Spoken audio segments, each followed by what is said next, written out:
Hello there!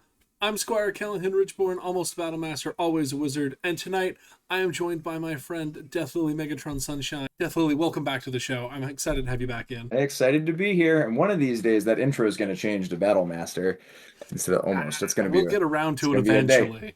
I finally got my Paragon Wizard at Bridge Wars this year, so I'm still riding that high. I'm sitting at 9. We'll get the intro changed when we get to it. I'm not too worried about Very cool. speed running it, so... I'm happy to have you back in. You've heard about the 12 Days of Paragons. We're on day 3 of the 12 Days of Paragons, talking about Assassin. I'm super stoked. I think this is going to be a great conversation. I cannot remember. Do you prefer Deathlilly, Lily, Sunshine, Megatron? What's your preferred short name? Oh gosh. At this point, it's probably just Sunshine, I suppose. However, most of the people I spend any time talking to will just call me Jay or something like that. Actually, I probably get called Lily more than anything. In Well, my mind, but I call you DLMS. I'm just cool. like, yeah, I've got DLMS coming on. That's the So first I've heard it abbreviated, so it's cool. It's rad. DLMS, welcome back to the show. I'm so excited to bring you in again, like we already said. First, where is Polaris? Tell me where Polaris is in the country. Yeah, it's the Minnesota, Wisconsin kingdom. I guess technically we have a little bit of Chicago now, and there's always a little branching off of small parks trying to join and stuff. But it's primarily Minnesota, Wisconsin, and I think technically our center is like Eau Claire, Wisconsin. So that's for Okay. me like an hour. It's not very far for No, the that's center. not too terrible at all. All right, let's jump right into Assassin. What is the Let's do main it. job of Assassin on the battlefield? Well, I think that really depends on the individual and what they want to do. You'd think the main job of assassin is people vanish from sight and then they kind of hang out and don't Mhm. do anything. That's always weird to me. I think it's an extremely active class, and the more involved and active you're going to be is going to make you extremely powerful. So like, it should be pretty much the most obnoxious and annoying like physical melee person on the planet. You don't have to line fight. You should be in somebody's rear, as it were, as often as humanly possible. So, I do want to get one thing out of the way right out of the gate. You are a warlord. I believe you are a sword knight, correct? I am known to do both of those things. Yeah. And so, as Yeah. a warlord, your assassin style is going to be different than someone who's just walking up and like picking up assassin for the first time. But you are also, I believe you're a battle knight as well, correct? Yeah. I got 4. I'm almost done. He's almost done it. Which one are you missing right now? The old snake serpent. Ah, okay. So, as a battle knight and as a warlord, those two are going to impact how you play assassin. So tonight we're going to be looking at a very active, very fighting heavy assassin style. Is that I fair to would I say? would think so. Yeah. Now, don't get me wrong. Assassin's one of my favorite classes for a number of reasons. It is often my favorite class. Its versatility is good, even if it's that you just want to role play the class well. If you're talking from a very competitive standpoint, it has a place for that. Some people think the class is underpowered. I always think that's crazy, but the rose-colored glasses for me, like you said, I'm a fighty guy, so I get a lot out of a melee class, and I think that people will have a lot of fun with this, even if they don't want to hear strictly like you need to go hit them with your swords more. There's other things to do. There's if you can shooting is a valuable asset, and it has a place for being a artillery sort of class. It has and that's maybe you can't shoot, but can you throw? Like that's okay too. I've brought 300 throwies to the field and run around with backpacks of small throwies and just done that. So like you can be kind of impactful no matter what, even if your skill set isn't even swinging a sword. But I will focus on whichever part so this doesn't run too long. That would be most interesting for people. Well, I just wanted to get that disclaimer out of the way because I feel like I don't want someone to come into this feeling like, oh, I'm not a warlord, so I can't get anything out of this video. Because I don't think that that's the case. I think that Yeah. your play style isn't warlord that's accidentally battle gaming. It's battle knight that also is a warlord, and your variety of skill sets are going to be interesting to get your perspective on. So, Yeah. No, and I think that that's probably true. Like people, I hope will remember that I didn't like every warlord. We didn't start the game already being good at fighting. We had to do other right. stuff first, and the battle games were a huge outlet to get me better at the game in general, which then improved my skills. And the fighting part just, well, if you want to be good at battle gaming, it turns out fighting helps. The better you get at that, the battle games get a little easier. But you still got to know your stuff. You still got to know how to play the class, and there's a lot of really valuable things that you can't learn 1v1 fighting when it comes to battle gaming. And that's not even the class related stuff, just where you should be, who you should fight, the positioning you should take. That part is important for anyone at any skill level. And you don't have to be the greatest sword slinger there is to know, oh, I need to be here or whatever. So we'll cover some cool stuff, I think. What is your favorite type of battle game to play assassin in? No,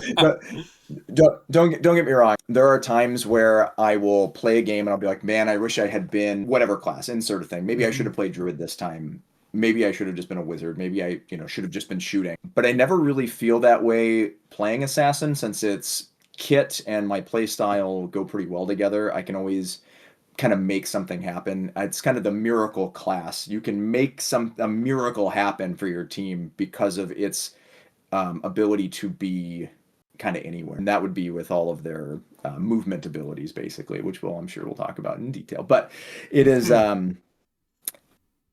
games. It's almost easier to say what games don't I like when playing Assassin. An open field game of any kind. So it doesn't really matter what the mechanics are. If it is a flat open field, it just feels less good. I'm not getting to take advantage of, depending on the game runner and how they want to treat certain effects on the field. If I'm able to traverse the terrain, if they have terrain, for example, a wall, by being able to blink to the other side of it, that's really, really powerful. Super, super good. But in an open field, I don't get to take advantage of that. I'm going to use my mechanics to basically go, oh no, I'm going to get killed by like these 3 guys. I'm going to vanish from sight. Or step into the shadows or whatever. Shadow step or blink, respectively. So, but that's it. It just becomes like sort of a defensive pick versus a cool mobility class, which is what makes it so good. So if there's heavy terrain or even effects on the field, let's say water. People like to play with water where either it makes you slow or maybe you drowned in it. Being able to teleport across it, super cool. So any game that is allowing me to do that is the best time for the class. Any game that is just lazily done is kind of a bummer. It's still a great class and I'll still have fun, but at that point I could play any number of classes. I'm not taking advantage of what makes this class so cool. So assassins really love terrain, but every game is okay. Yeah, I wouldn't feel bad playing assassin into just about anything, just because it and some of that is it meshes so well for me. But if I want to shoot, if that day I showed up and that's what I'm doing, and I'm an okay shot, I'm an okay throw, I'm an okay fighter. This class plays well for me, and it allows me to fill those roles if I need to. So if it's an open field game, well, maybe I'm just shooting. All right, cool. Nobody's got terrain. I guess I'm shooting or whatever the case is. And you'll feel good playing the class, I think. I don't know. I haven't met too many people that have said, boy, I don't like, once they actually play Assassin, if you go from 1 to 6 in it, you actually give it the time. I don't think I've met anybody who's been like, Assassin's dumb. I don't like it. They usually kind of grows on you. It takes a little bit of time, but it'll grow on them. I would agree with that. Okay. So when did you play? When did you start playing Assassin? What was the order of your Paragon? Oh, I didn't pull that resource up to check that.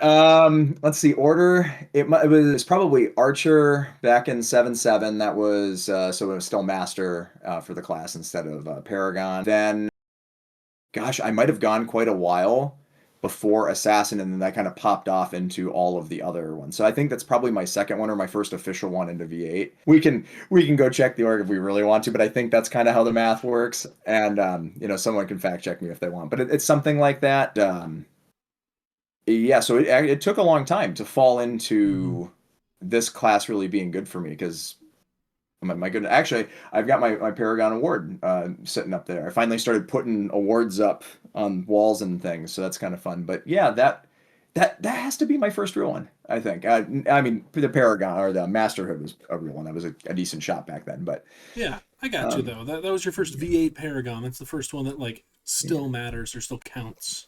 Yeah, so I think that was, let's see, how many years ago?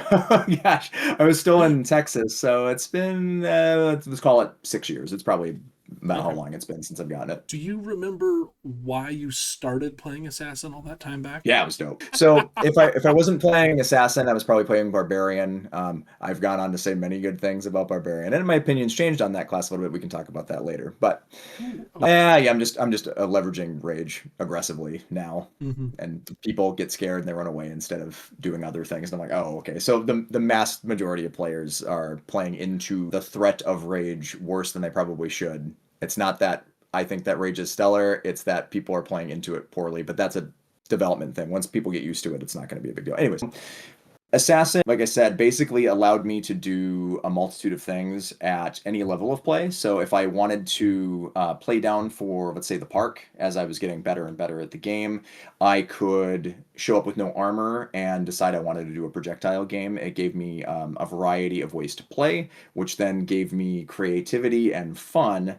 And at the time, I was getting really invested in like the role play part. So I was starting to have quite a bit of fun. I've told that story on one of the other videos. I don't know if it got cut or didn't get cut, but just to sum it up a little bit, I had fun trying to hit every aspect of what Paragon was supposed to be. It was before Battle Knight was a thing, so it didn't really matter about like whether I got the Paragon. It made him feel a little more special, in my opinion, because like I don't know, they felt more rare. I don't know what Mm. it was. I'm just kind of saying things at this point, but I I wanted to know what you show, mean. yeah, I wanted to demonstrate that I could do all of it. So I could shoot, I could throw, I could role play. So I dress up like a peasant, covered in ratty clothes and really crappy armor, and I hid my weapons in a bushel that I had ripped off of a tree. I made a bushel of sticks and put my sword in there so you couldn't see it, and would like walk around like a poor peasant. And then if eventually people start ignoring you, so they're like, oh, I don't know what this guy's doing. So either amp cards problems, people would ignore me and be like, that dude's weird. Some guy brushing, leaves in a woods with like Hmm. sticks, and then eventually I would, drop that and go kill a bunch of people or something, and then they're like, ah, crap, and I'm like, oh, cool. So really, really trying to hit every aspect of the class to really demonstrate that I could do every aspect, and it was a little simpler then. We didn't have the rogue or spy archetypes to play around with, so you had what you had, and you do what you do. Trickery wasn't a thing, so that was also kind of that's Yeah. been pretty cool. But yeah, I mean, it's hard to be bored as long as you're willing to try all the things like shooting, throwing, fighting, positioning, role play. Hell, another side story about this, I at Spring War, gosh, it might have been the one I was getting knighted at. I don't know now. It's been too long, but my squire at the time, he has graduated now, Tiberius, a super cool guy. He came down, it must have been for my knighting then, and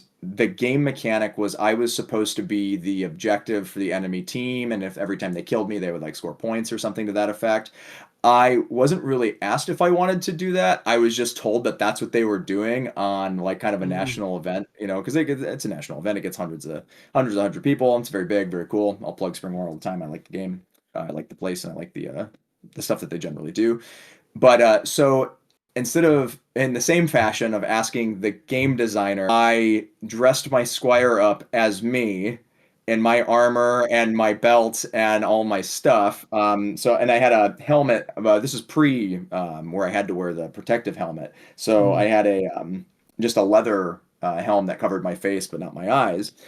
And I went and put on a pirate costume that I wore with a big bushy beard, long black hair, tied a different belt around. I had like a muscle suit on underneath it, so I was like extra jacked. And I went to go just like play in the battle game, and until the last 10 minutes, the game runner and a multitude of people didn't know that I had switched places with him. So they would kill him, and they'd be like, "All right, we scored," and he'd be like, "Nah, man, I'm not Deathlilly," and he like, whatever, take the thing off or whatever, and they're like, well, where is he? He's like, he's out here. And so basically made the whole game. This is probably the last 5 minutes. Noah Mink, I want to say, was down in Texas at the time. He's out in Seattle now. Finally figured it out as somebody who was playing at my park for quite a while. But there's like 5 minutes left in the game. And Assassin which is what I was playing, of course, allowed me to then protect myself because its mechanics are so good. So if you're going to make an assassin the game objective, that sucks because, well, if you're not going It'd to be stop me from rough. going insubstantial, it's going to be really hard to kill the guy. You need coordinated effort to make that happen. So, yeah, so I took it very seriously. I would say in comparison, it's the one I took the most seriously to get. And I think it's the nature of the class. It really allows you to have a lot of fun if you're willing to have that kind of fun. Yay. Well, stay tuned, everyone, because we will be right back after a short word from our sponsor. Hello again, and welcome to the ad. Today's video is sponsored by me, Paragon Wizard Callahan Richborn, the proprietor of the Almost Battlemaster Callahan YouTube channel, and I'm here today to talk to you because I need your help. When I started this YouTube channel, my goal was to try to get as many Paragons as possible to come in and reveal to us all their secrets so that we can steal their tech and know how to do battle gaming better together. And through my time running the channel, I have started to run out of Paragons that I know and I've been able to get in touch with. So this is where you come in. I've created the Paragon interview recommendation form. There's a spot here to tell me if you're a Paragon interested in coming on the show, and if you're not a Paragon yet, then there's a spot to tell me about local Paragons in your area that you'd like to see on the show. The link to the form is going to be down in the description, and if you click on it, it's going to look just like this, and you're going to be able to go in and recommend Paragons that you think should be on the show. And once they're in there, I will look into contacting them and seeing if they're willing to come on and talk to me. So please recommend people that you know that would be great guests. Thank you, and let's get you back to the main video. And we're back. I'm here still with DLMS. We're going to be talking about Assassin for the rest of the night. Sunshine, I want to talk about each Assassin ability. We're going to start off at level 1 and kind of work our way up from there. Trickery is, in my opinion, one of the most important assassin abilities. What do you think about trickery? Where does it stand? So funny enough, I can't remember when like the rules clarification started to talk about like what you could or couldn't do while insubstantial, etc. Okay, like that, like the dates and times for this are going to be unusual. But circa the time period that I was playing Assassin heavily, there was not a small percentage of people already playing the class without that ability. Using insubstantial states on themselves while insubstantial was just like normal. It's like, oh yeah, cool, I'm just gonna start teleporting.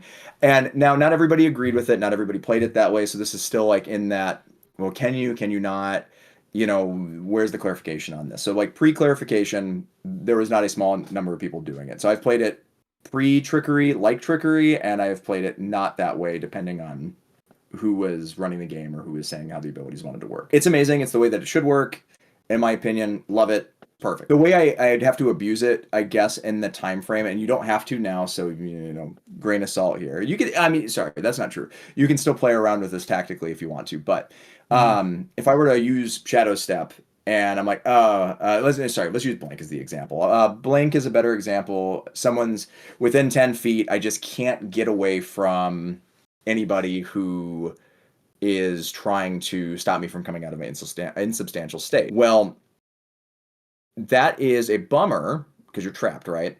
So the tactic before was, oh no, they finally got somebody who can take me out of insubstantial, let's say a scout. Well, my response was to start casting teleport in the time that they're going to track me out and finish teleport when they would finish their tracking to immediately be into teleport. Right. Defensive. That was sort of the way to try to do it. Now, obviously, they could try to track you again and do whatever, but you were having to do it in a really clunky way, and now they've just made it where it's possible for me to not get stuck by somebody, because it is so lame to stand there and be like, well, not just stand there, but, you know, to try to move around your 50-foot little bubble and have somebody just follow you around. It's like, what a wiener. Or just a bad shadow step and you can't come out because you'll just die or something like that. So trickeries, anyways, enough reminiscing of the old times. It's perfect. It's the way that it should be, in my opinion. It's excellent. I can't say enough good things about it. It feels natural and good. If people don't like it, I mean, I don't know. I mean, people complain about a lot of stuff. This is the way it should have been in the first place. I gotcha. Assassinate Unlimited. Speak your piece on Assassinate. Let's hear it. It was a phenomenal and powerful ability that really helped the class stand out. Due to some rules changes and the addition of Raised Dead and the cursed state not mattering to that, it has become a sort of nerfed ability. Because my answer generally was like, oh man, we're playing a life pool game. Assassin's like mandatory. that's really going to burn up their per refreshes, or it's just going to add a lot of time to their ability to get their players out without burning lives. Assassinate all the way stealth. When I play healer, I don't even take res anymore. I just take Ray's dead. I just don't care. Like, okay, cool. You're cursed. I don't care. Ray's dead. All right, excellent. Let's continue on. It's just, Right. it completely invalidates that effect. Same thing with the rules changes there, the addition / whatever of Ray's dead. Now Brutal Strikes is a little less effective as well. And just whatever. Anything that causes the curse state, it's just less powerful. I still think it's very good. You should still do it. But it just feels like Cursed is super duper weak right now. this Ever since they opened edition up right now, Paladin having, also true. you know, like getting around the curse state, just doesn't care with the greater res. Healer has greater release and they can just recharge it whenever they want. So it really feels like the cursing effect doesn't seem to make a difference. Like Right now, it definitely feels that way. It's still worth, in the current edition and what we were playing, it's still worth doing every single time and getting in the habit to make sure that you're just saying assassinate, okay? Like, I'm not saying, like, even if you're a little out of range, like, you should definitely you just got to be in the habit of saying assassinate. Make sure you get your effect off because it adds time. If the person's not back up right away and somebody has to do more work, that means that you have, in almost every situation, a small advantage. And this is now a very small advantage by comparison to what it was before. But capture the flag. If I'm assassinating their players and it adds a few seconds, that's a few more seconds someone with the flag might have been able to make distance. Or we're holding a node. It's a few more seconds for us to get reinforcements before they get reinforcements. And that's still important. It just doesn't feel very impactful comparatively to not even like that long ago. So I don't know if it's something that they should rework on, but it is still worth doing as often as you can do it. I've been saying for a while that I feel like Curse needs to be more powerful than it is, because right now there's almost no downside to being cursed. Raised Dead, as much as I like Raised Dead, I feel like the suppression needs to be longer. I mean, it could or probably stand to something. just keep the player suppressed unless they're your undead minion. Or Ta-da. you have to release the suppression. Find somebody that, yeah, like That's that's something. removable. And frankly, that would only be if it's anybody, again, that's not your undead minion. Like, there's your Right. pro to having an undead minion. And anybody else, like, oh god, I've been forcibly raised from the dead. I can't cast anymore. I can't, I'm suppressed. Seems like a fair trade-off anyways, because I'm still bringing back a player for a very low cost. And then if someone can get a release or something, whatever. But we'll just see. I mean, there could also be a rework for curse in general. It'd be a little hard to manage, but like maybe a player who is cursed can only be res one time or something like that. Like they just, I don't know. You can find any role play reason to find a way to do it, but you limit the Yeah, amount of times you can keep spamming the person back. Just, yeah, okay. They get one back, and then they're just so mangled they from had being that in raised. like Or in the V9. I honestly think that the like I've troubleshooted this a little bit, and like if you took Paladin and just gave them normal res, and sure, you kind of have to make the res incant follow the heal incant. But if you gave them normal res and normal heal at sure. maybe give it recharge times 5 as like a compensation. Although I don't think Paladin needs a lot of help right now. But No, Paladin's in a super sweet spot, but that would also be simple, like one less greater etc. spell on the field, especially since Paladin's so popular. Like that's another, yeah, an influx of Paladins to the degree that it is too. I forgot about that even. And right. Assassinate was so good, so Well, good. it stopped fight But after death. It stopped. It did so much work, and now so much has changed, and it just feels like a bummer. And like the other thing that you could do is take healers innate and make it per refresh like everyone else's, and then make sure, resurrect specifically per life. And yeah, you could okay, you yeah, could just some even adjust. drop greater res or not greater release to being a per life, but take away the 2 instant charges. Sure, yeah, yeah. Then you've got like yeah, the ability that you wanted to be per life is per life still, but there's no instant get it back Yeah, I think that's every. pretty. I like those suggestions too, for the sake of we're not reworking mechanics that have worked for a really long time at this point. Mm-hmm. We're just now adjusting frequency or, per refresh versus non per refresh. Like Cool. Those are simple adjustments and just moving around abilities a little bit, like, again, greater res on paladin to res. I'm imagining that in the next 3 years we're gonna see the res incant changed as well. Yeah, I'm just predicting that. it's a little bit wordy now comparatively to everything else that's going on. And if they want to change the mechanics of how resurrect works, that's fine. I'm sure there's something that makes sense. The game is pretty fast paced, so it being faster, cool. Because otherwise, I would just raise that, everybody. Times 10, like, the white light of healing hath resurrected thee 10 times. That's pretty fast still. That's still fast, but I don't think that's any faster than what is currently there. But you're eliminating a poetry reading that, like, Yeah, it could happen. If we care about barriers to entry for new players, that's the move, right? Well, there used to be pride in knowing the incants for things, because I mean, some of them were like, oh my goodness. But if I ever bothered to learn any of the spells that were wordy, like, that really said something about its like worth and value in the game, because like it's not the easiest, but that's kind of the we're gaining experience. Right. You become an experienced caster. I don't know, but I think that the argument that I've seen a lot of is that the really good people that practice all of their incants and are doing this are already doing it really fast, and making the incantation easier is not going to make them faster. They're already fast. It's going to raise the floor and not the ceiling. Yeah. That's been my experience with heal. The heal incant used to be a really difficult incant, and now it's significantly easier. And the ecosystem is healing. Monks are healing again. Like, it feels less bad than, like, if you've already got a ton of abilities that you have to learn. The poem being a little easier, I don't think is a big deal. No, the only argument even is that it pulls a little bit of the fantasy roleplay aspect out of the game, and we've been doing a lot of that. But like, nobody's really role-playing in Amtgard anyways. There's a small minority of players who really dive into it, but my counter argument for this, let both be valid. Sure.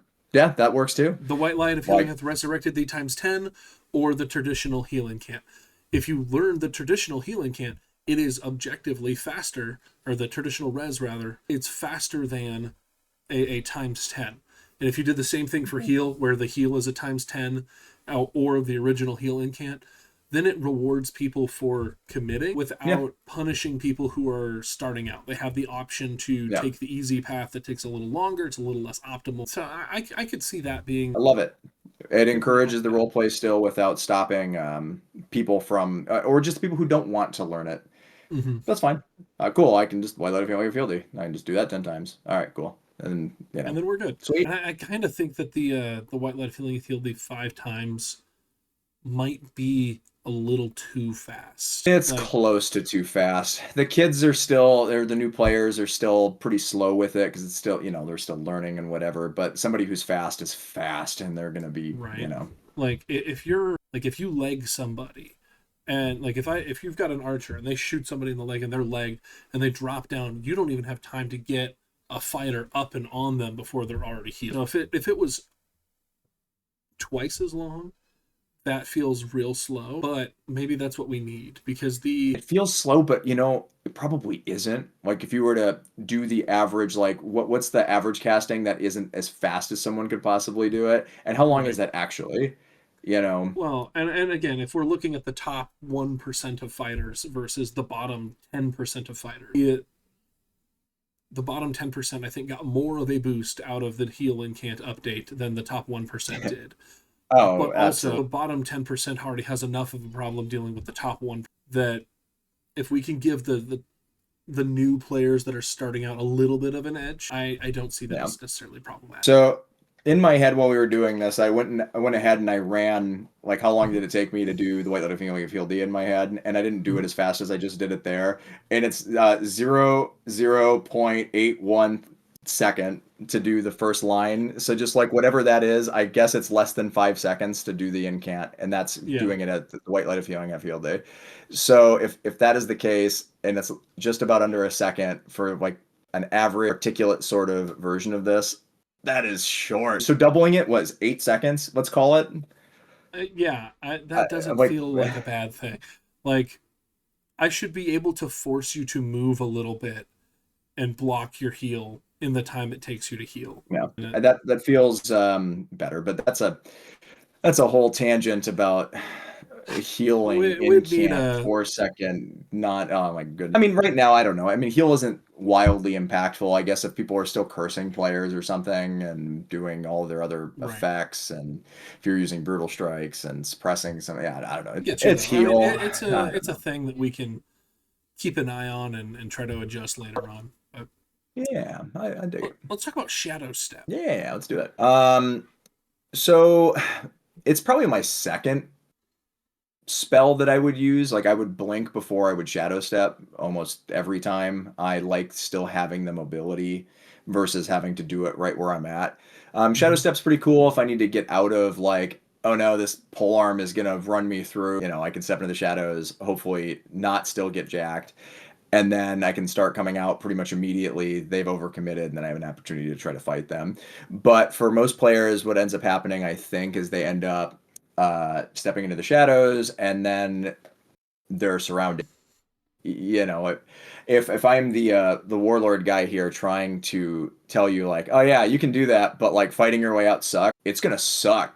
Like there's, you're probably screwed. Now the pro Yeah. with trickery, it's not a death sentence like it seems to be most of the time. If you're not high enough level to have more options to use the trigger, if you're not level 5 yet, I guess for teleport or whatever. I guess level 3 for blink. It's still a death sentence, unfortunately. Most of the time, some players will just leave you alone and they'll walk away or whatever. But like Level 1 is basically a death sentence, though. Let's be real level here. level 1 assassin is a little bit rough, unless you are good at shooting and throwing. Since you do have access to, or fighting in armor Mm-hmm. or whatever, you have access to a lot of stuff. Then that's pretty cool, and you have those options. But yeah, Shadow Step is the least exciting like blink ability, It's okay. Coming out next to people is all right. Sometime it depends on matchups. I guess if you were gonna sit here and think about like critically what you should do, if I should Shadow Step or I should blink, is the person able to get you out of your insubstantial state on their own if you're in a 1v1 scenario? Or like, because doing that in front of a scout is like almost always the funniest and saddest moment of your little assassin life. Step in the shadows. Crap. Deathlilly tracking. Like, That okay. scout's having the bestest day ever, though. I mean, At least scouts feel relevant when they do that, so that's good. No, the scouts are fine. Scouts are fine class now. Probably, I don't know. Yeah, so it just becomes a harder ability to really feel good about. I don't know if we want to talk about other tricks or ways to take advantage of that at this particular coming moment. back But to this, that when we get to teleport, because yeah, using them in conjunction is going to be the whole thing. yeah. Yeah, let's look at poison.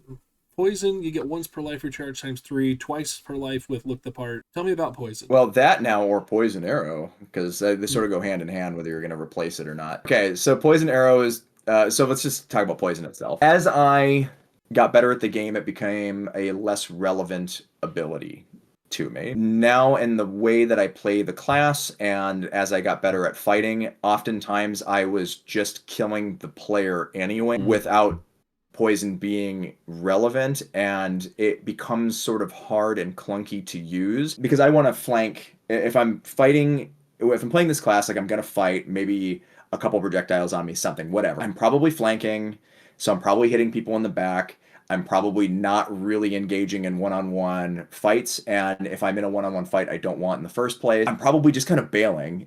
My goal is to not get into bad engagements. I just want good profit engagements where I'm going to get a lot of bang for my buck. And poison weapon while I'm behind somebody and they're in armor or they don't have armor, and I'm just going to hit them 14 times anyway. It's just too hard to tell. And if they are immune for some reason, then I'm in this cool. I totally killed him. I'm behind him. They're not declaring their enchantments at this point, or I probably haven't Right. heard them because I'm flanking so much. So I'm going to miss out on its relevancy in a situation like that. Where poison really feels strong is on a class that's able to wield like pole arms or something like that. Mm-hmm. Now I have a long weapon where I can start sniping legs. Long sword for assassin is fine, and I'll goof around with that from time to time. But even then, my playstyle is still not in a situation where I'm trying to 1v1 a frontline engagement. So, poison to me now has become a lot less relevant, and I mostly don't bother. I'll cast it, I'll put it on my weapons, and then it's blown on somebody, and I'm like, okay, well, that was cool, and then I'll either recharge it if I want to. I mean, even at ×3, it's just too slow to be relevant, so I'm just like, screw it, I'm just gonna hit more people, and then maybe I die, and then I'm just like, okay, cool, I equip these weapons with a deadly poison, and then I go run back out there and blow it again immediately, and I'm like, okay, yeah. So but that's my problem now at this level. If I were to encourage people that are playing in whatever level they are, that if you're not having that same problem where you're just too busy killing everybody anyway, it does become pretty good if you are using weapons like long swords and things like that, whether it's down or it's up, which is always exciting to see people using long swords as down spear. Leg snipes and stuff like that become pretty powerful, and if you are having to fight a little up against somebody who's a pretty strong opponent, then that poison weapon can be pretty crucial in you winning a 1v1 scenario, or in the case of being outnumbered or something like that, if you have an unarmored person who's not immune for some reason, getting a quick snipe on them to kill them is excellent because you've now evened the numbers a little better. So like you can start to leverage that in a pretty optimal fashion if you're not able to hit them like 14 times. I've hit them once. I'm now able to just like focus on this next person instead of having to like 1, 2, 3, 4, 5, 6, 7, and then like here I am to have to fight the other guy. So it's efficient way to kill somebody in the right situation. I've seen a lot of poison weapon targeting myself, and if I'm playing a wizard, like something that I'm willing to do is I'm very happy to trade an arm to get the spell off. And if I go into an engagement like, oh, you're coming at me, I'm going to trade the arm to get the spell, and then you're like, wounds, kill, assassinate, like, oh.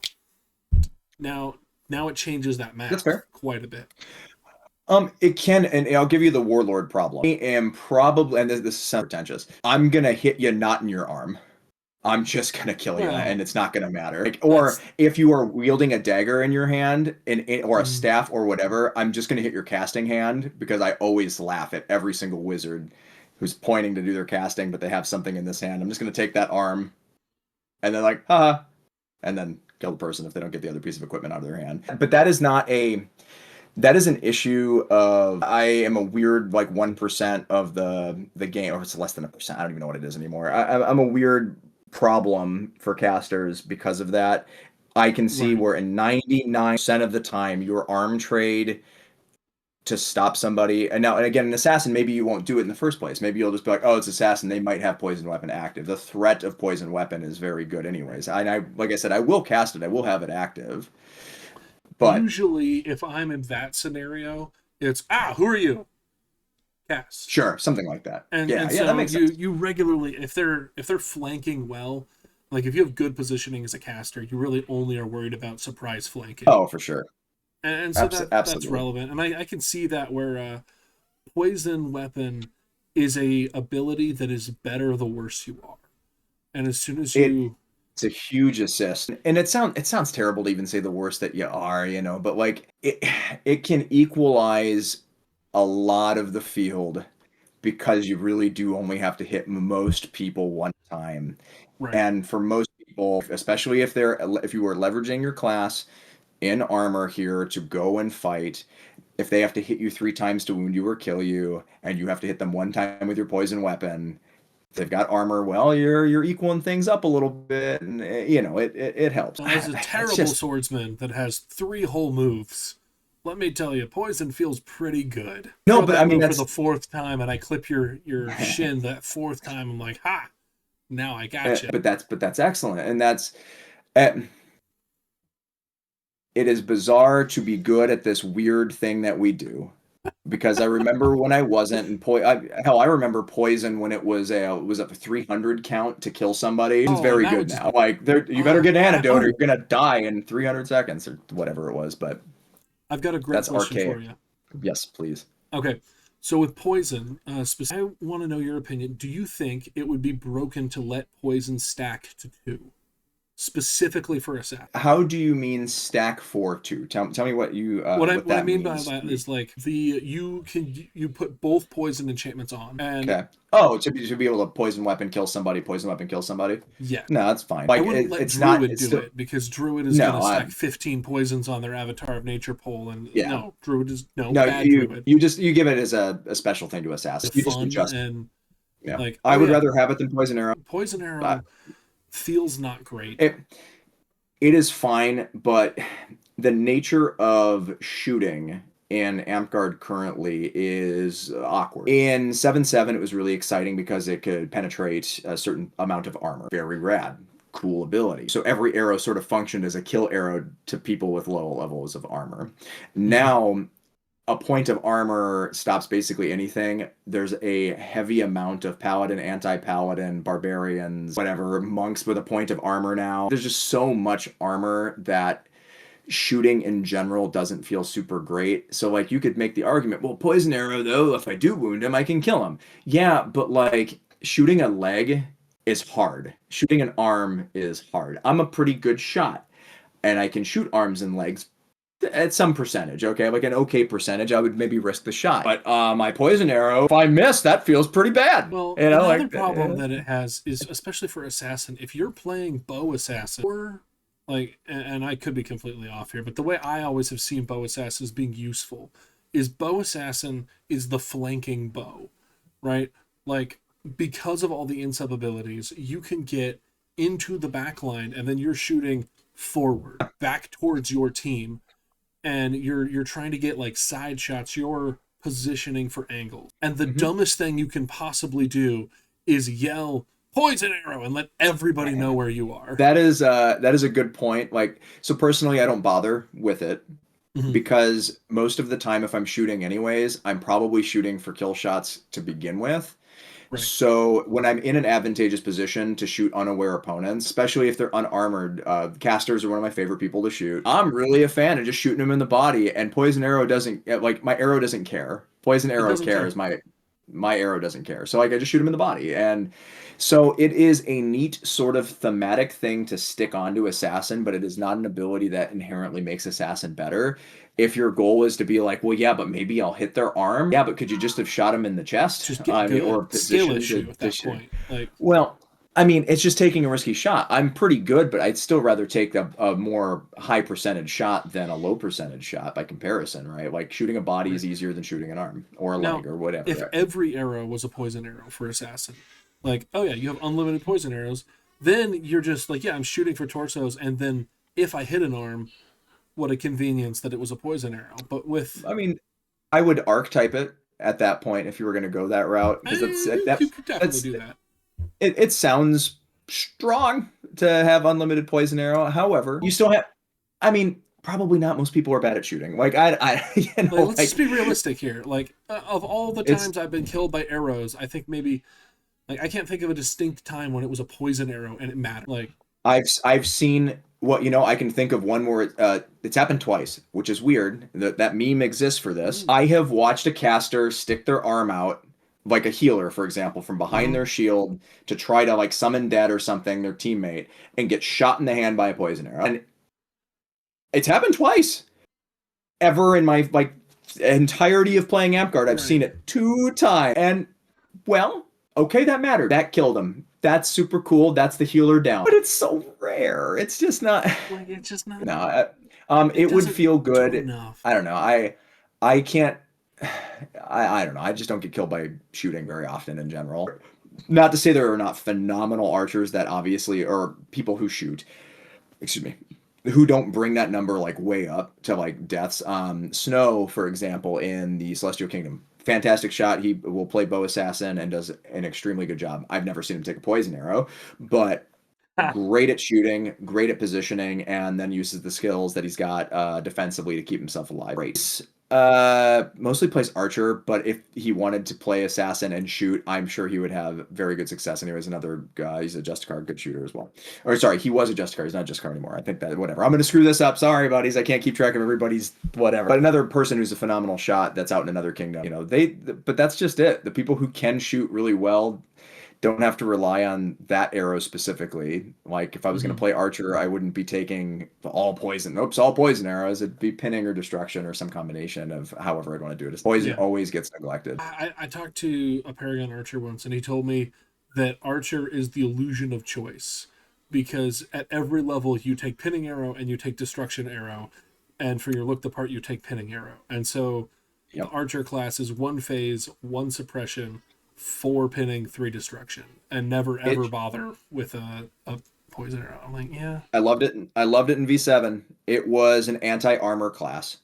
It was amazing at killing armored opponents because of the way the game functioned back then. Now, when we first got V8, when we were playtesting V8, I'm like, Yeah. okay, this is weird, but I am a crowd control class now. I break shields on shields I can break, and I stop barbarians from running at us. Cool. I Like, kind of think that Destruction Arrow soft needs the fireball buff. be cool. Sure. I mean, that takes.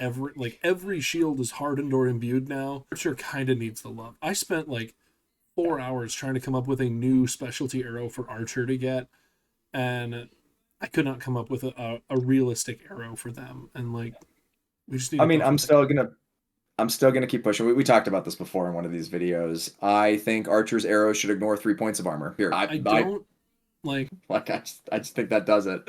Because now Paladin's Then still gonna really get shot well twice, and everyone in 4 points is getting shot twice, and still shooting somebody in their armored person multiple times in a row is still challenging. Like it is not so easy as to, like, if you shoot someone in the back once, they're probably going to try to address that problem, or Right. maybe they ignore it and you get to shoot them again and maybe they die then. Okay, cool. They're not going to let you do it again. Like, they're going to try to pay attention. And if a bunch of people shift to playing Archer, the dynamic on the field changes. They don't really have any escapes. They can't really protect themselves defensively. So if you do get past them, well, they're in some trouble. Their best is to either skill shot you like it's League of Legends with pinning arrow, or try to, like, Yeah. they have to skill shot to save themselves. Most people are not going to have the experience of the weird 1% of players that are incredibly good at shooting. So you could give, oh no, but it'll be too powerful. Again, most people aren't stellar at shooting. They're going to get their shots, and that's fine, and they're going to feel successful, and it's going to help temper our heavy armor kind of meta, and I need to worry more. And hell, maybe warriors come back if ancestral armor doesn't care about that. See? So My pitch has been that armor breaking should hit for 2 points of armor. just back to red. At that point, I mean, it's simple. It's a lot easier to keep track of. Like, it solves the weirdness with the polearm short sword. If you're wearing 4 points of armor and you get hit by a polearm and a short sword, do you have 0 points or do you have 2 points? Well, that's a good question. That's a good question, and it depends on how honest you are and where you felt it, and like it's a problem. And timing. We can't solve and that whatever, today. No, it's not a today problem. That's another tangent. We'll worry about that later.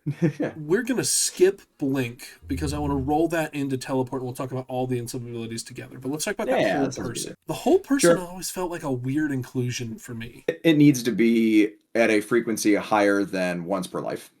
And that would be a much better ability. So I use it on the very limited number of people I can use it on now. Oh man, there's a warrior who happens to be playing this game who doesn't have like pro magic. I guess he's running at me. I'm gonna try to hold person him and then go away because I don't want to fight the 6-point warrior anyways. Like, okay, cool. Now I don't have that for the next engagement. I've really been on this kick right now that I feel like every ability, not every ability, okay, that's a gross overstatement, but there's a lot of abilities that would really benefit from being accessible like once per engagement with the enemy, because in most cases when we're playing these battle games, it's not an engagement of a 1v1, it is an engagement of a multitude of people versus a multitude of people. And if I get to throw out a hold person per engagement, which is why recharging I think would be nice here at least, or having just an increased frequency, whatever the case is, I'm gonna have it for a couple of engagements, and like, okay, like I got to hold person once and now I've got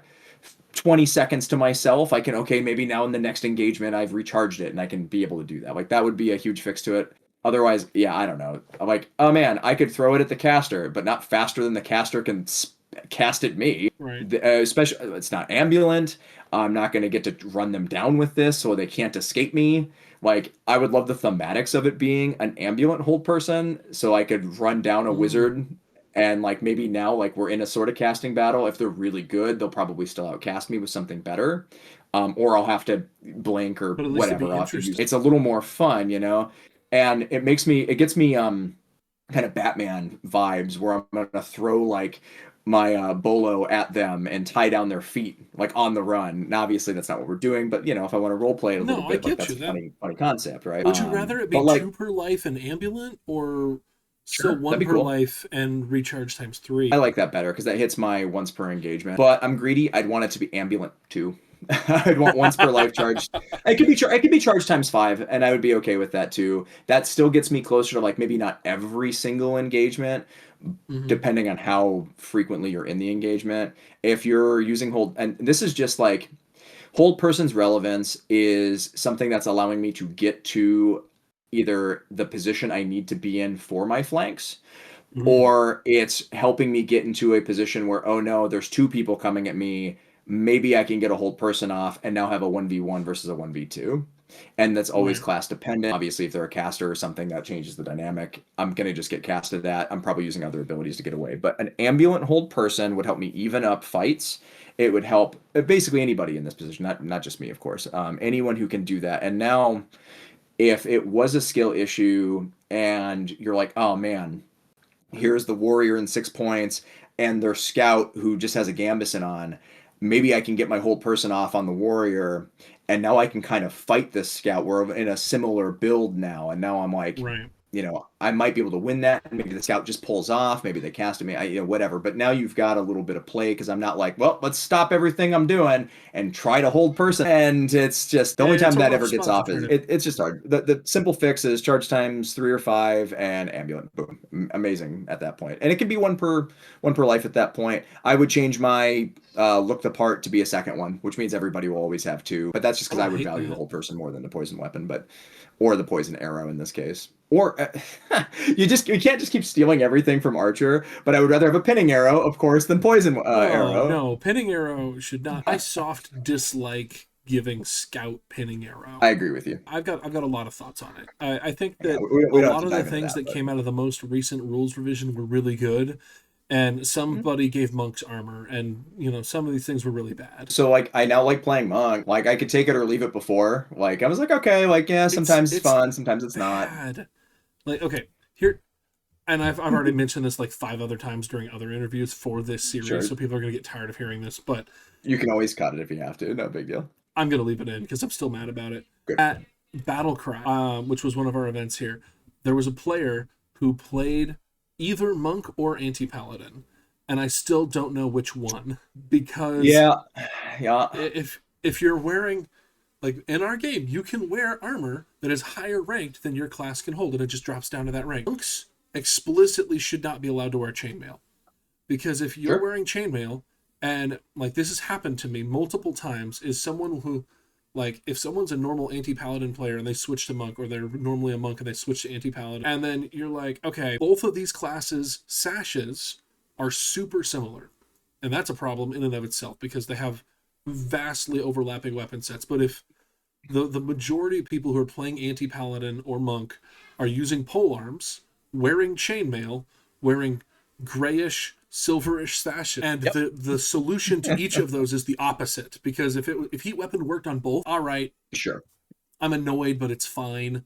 But heat weapon No. doesn't work on one and is the only thing that works on the other. I mean, you have shatter weapon, but No. shatter weapon being No. per refresh isn't realistically viable, and it's like, No. That's Yeah, no, 100%. I couldn't agree with you more. It has been part of my complaints, not in a similar fashion, that it is hard to distinguish what somebody is playing. I complained about this more about for the archetypes. Like, how do I know what anyone is doing anymore? And I don't. I ask, and sometimes I get it, sometimes I don't. Sometimes it doesn't matter. It's whatever. But identification on field slows it down, which creates frustration, which creates arguments, which then makes for bad fun. And bad right. fun sucks. We want good fun, but Well, and I really like a lot of the archetypes. Like, don't get me wrong, I think that the yeah, martial archetypes are cool. I also think that a problem that happened with the archetypes is that it changes like some of the fundamental abilities that they get. it's a little disjointed. If you look at like the caster archetypes, for the most part, the caster archetypes either are very easily identifiable or do not make a hill of beans difference on anything except for spell lists. Yeah. And so it's like, okay, hey, look, there's a wizard over there with no spell balls, and he's got a short sword and a dagger. I wonder what he's playing. Oh, What a surprise! He's playing Battle. Oh, look, there's a wizard over there just with a billion spell balls. I wonder what he's up to today. Oh, look, there's a druid over there with a pole arm and Yeah. three enchantment strips. Gosh, I wonder There's a what few they're up things that to. really help distinguish it. Yeah. Yeah, And no, now, but if 100%. you are like an infernal anti-paladin, it's like, okay, you an anti-paladin with a polearm? We've got a fireball in my little butt pouch over here, and I'm just gonna pull that out and like boink, up fireball, haha. The But yeah. equipment expectation problem hasn't quite been solved, and maybe that's something that happens over time. That I just, for me, a good archetype makes you something that you already were more of that thing at the cost of something that you didn't really want to be doing. And if you're playing Elemental Barrage Wizard, you didn't really care about not having any verbals because you wanted all spell balls all the way, right? More Yeah. cowbell. And so if I was going to build a assassin archetype, because we're on the assassin video, more cowbell, right? Like build Mhm. something for throwies. We have a throwy archetype, and I think it's not great, but we'll talk about that in a little bit. And then we have our spy archetype, which is just all in sub all the time. And you don't really have to know what either of those people are doing because you can visually spot them. And so that's good. I think that Yeah, that helps. maybe It's rogue is still a a little little bit more common. challenging. Oh, yeah, yeah, we can we can talk about all of that Well, stuff. hey, let's talk about the in sub. Sure, yeah, no, they're super slick. I guess we're on to teleport. Teleport It's and cool. blink. Teleport and blinker, excellent. Same thing. I mean, again, Shadow Step is fine. I would rather have it than not have it. Oh, I mean, what's there to know, kids? I mean, you can use teleport to get into trouble.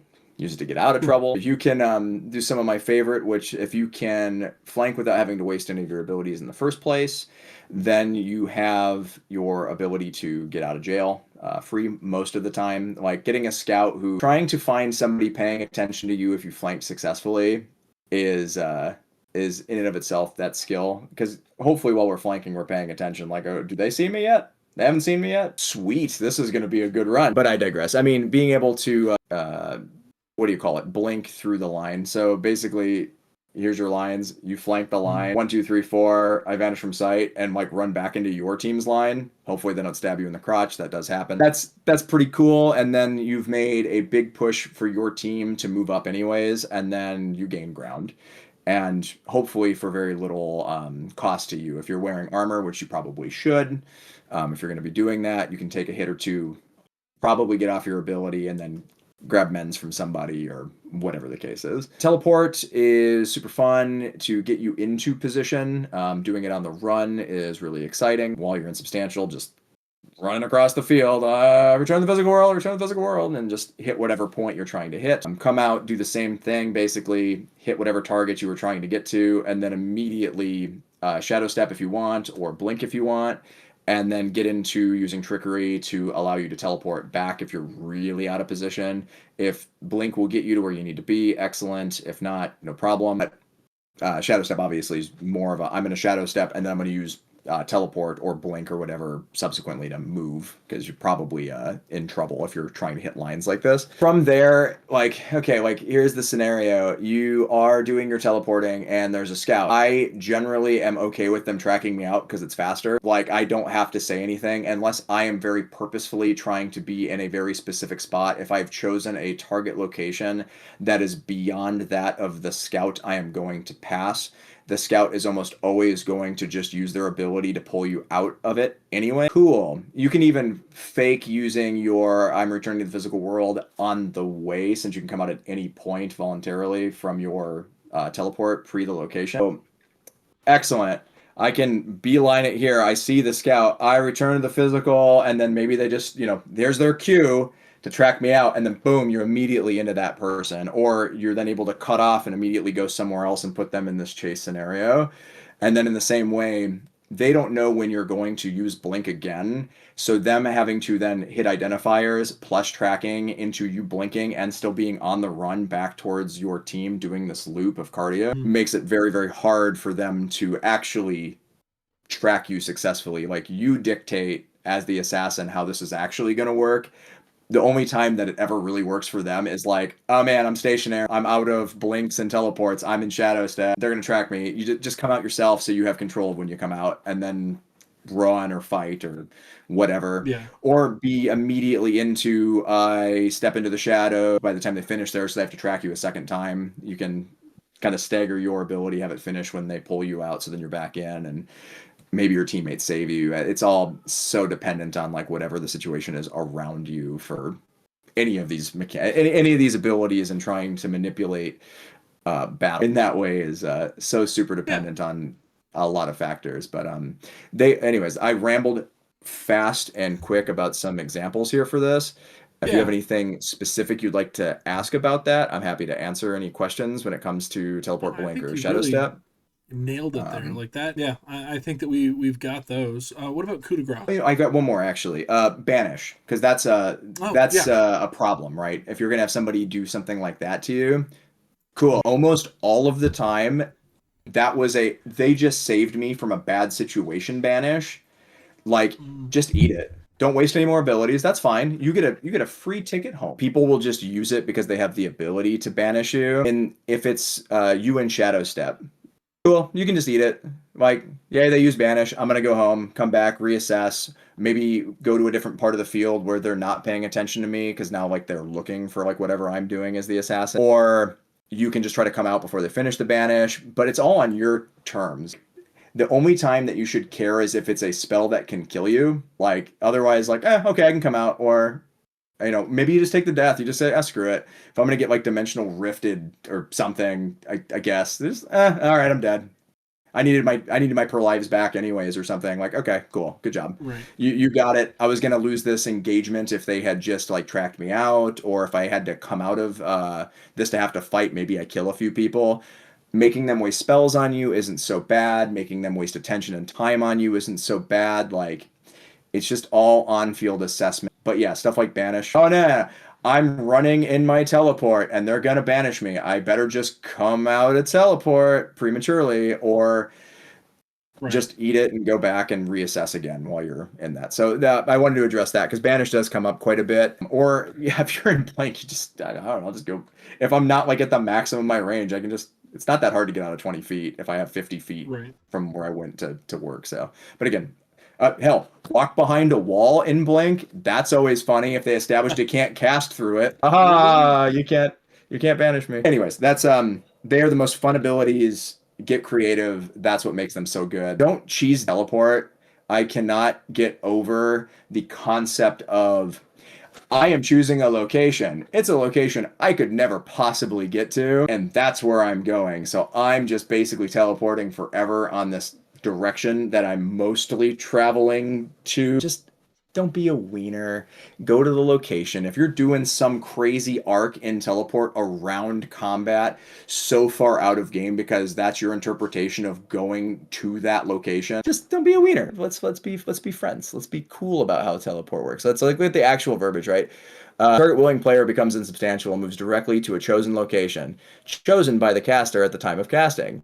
This must be a fixed location, not relative to the player or to a mobile object.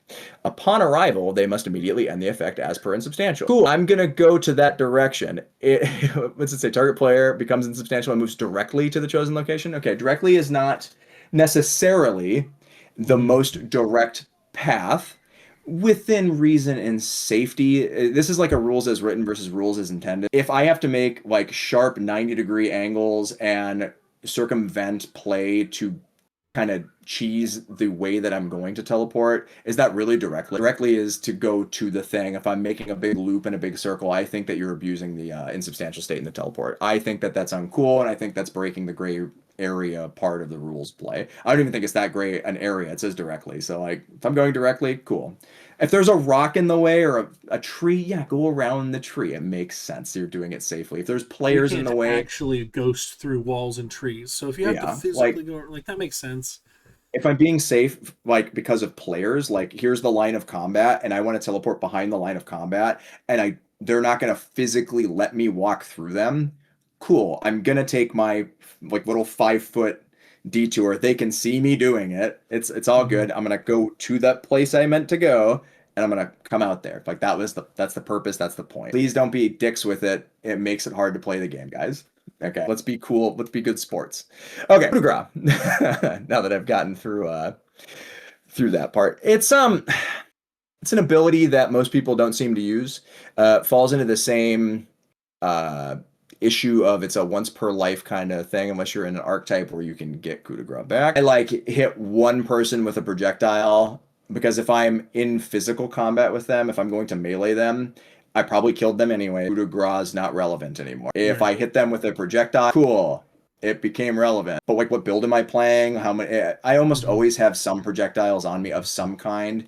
I like to troll around with heavy thrown weapons. I think there are pros to them. Small, I think, are always better generally. I can talk about the pros and cons to heavy and small thrown. But in this case, I probably don't have more than 3 to 8 projectiles on me. So like maybe I get to use coup de grace, but my goal is still almost always to kill the person. So even when I'm throwing a projectile, I am trying to kill them with my throw. And sometimes if, let's say it's a healer is probably one of my favorite examples. If I can clip them in the leg and then coup de grace them, like that feels pretty good. If I can wound the person in front of the healer and coup de grace them, that's also very funny because I'm like, you still died anyway. Coup de grace, super fun. It feels a little clunky because there's just not enough frequency on it. Like, it's very challenging to actually get off.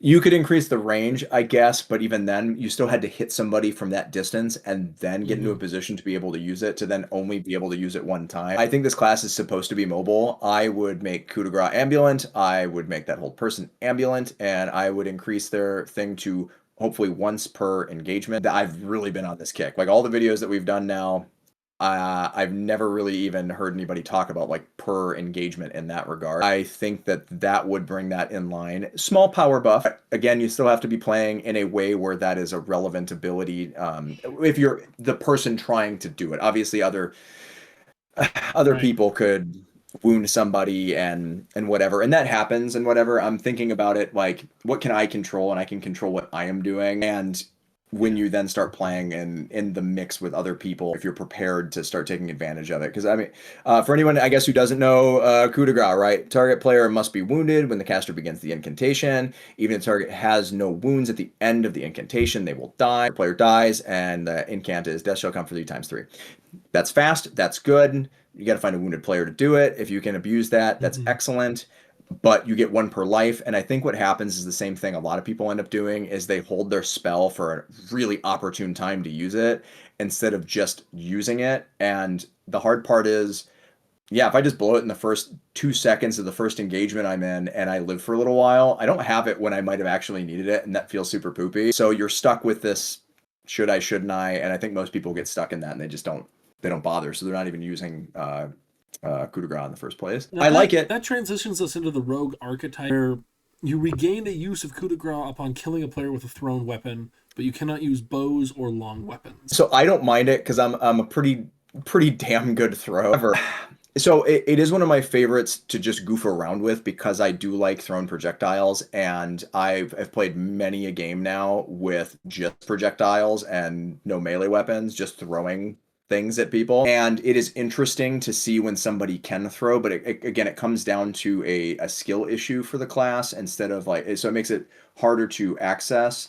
Plenty of people, the average person, I don't know, how many kills do they get? They probably throw at about 40 feet. That's probably the like max range, kind of like effective throw for a person, average, let's just say 40 feet. And that's at a person who's probably not moving and doesn't know that you're throwing at them, where it then, amps up. So it's just a level of difficulty and that's for anybody. All of my success throwing is that someone's not looking at me and I'm just trying to beam them with this thing. Like, right.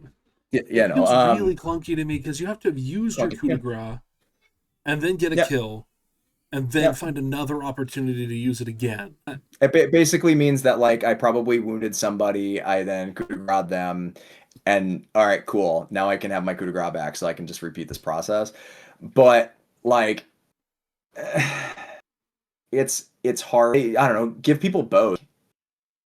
I don't know. I feel like you get your range up a little bit on how far you probably were able to wound somebody. It's still generally a pretty hard shot. The frequency in which I will wound somebody is still slower than if I have 60 throwies and I'm just flinging them with even haphazardly.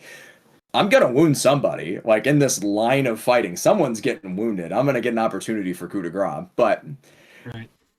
Assuming they're not armored, I mean, I don't know. It's just,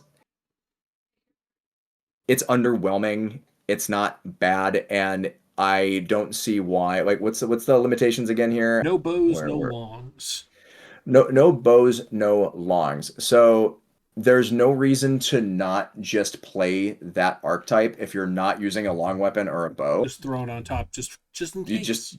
just take it in case it happens. Like I said, I usually take some throwaways. So it's a really awkward way to say I've got a recharge on coup de grace. I'd rather have just seen it say coup de grace recharge times 3. Yeah.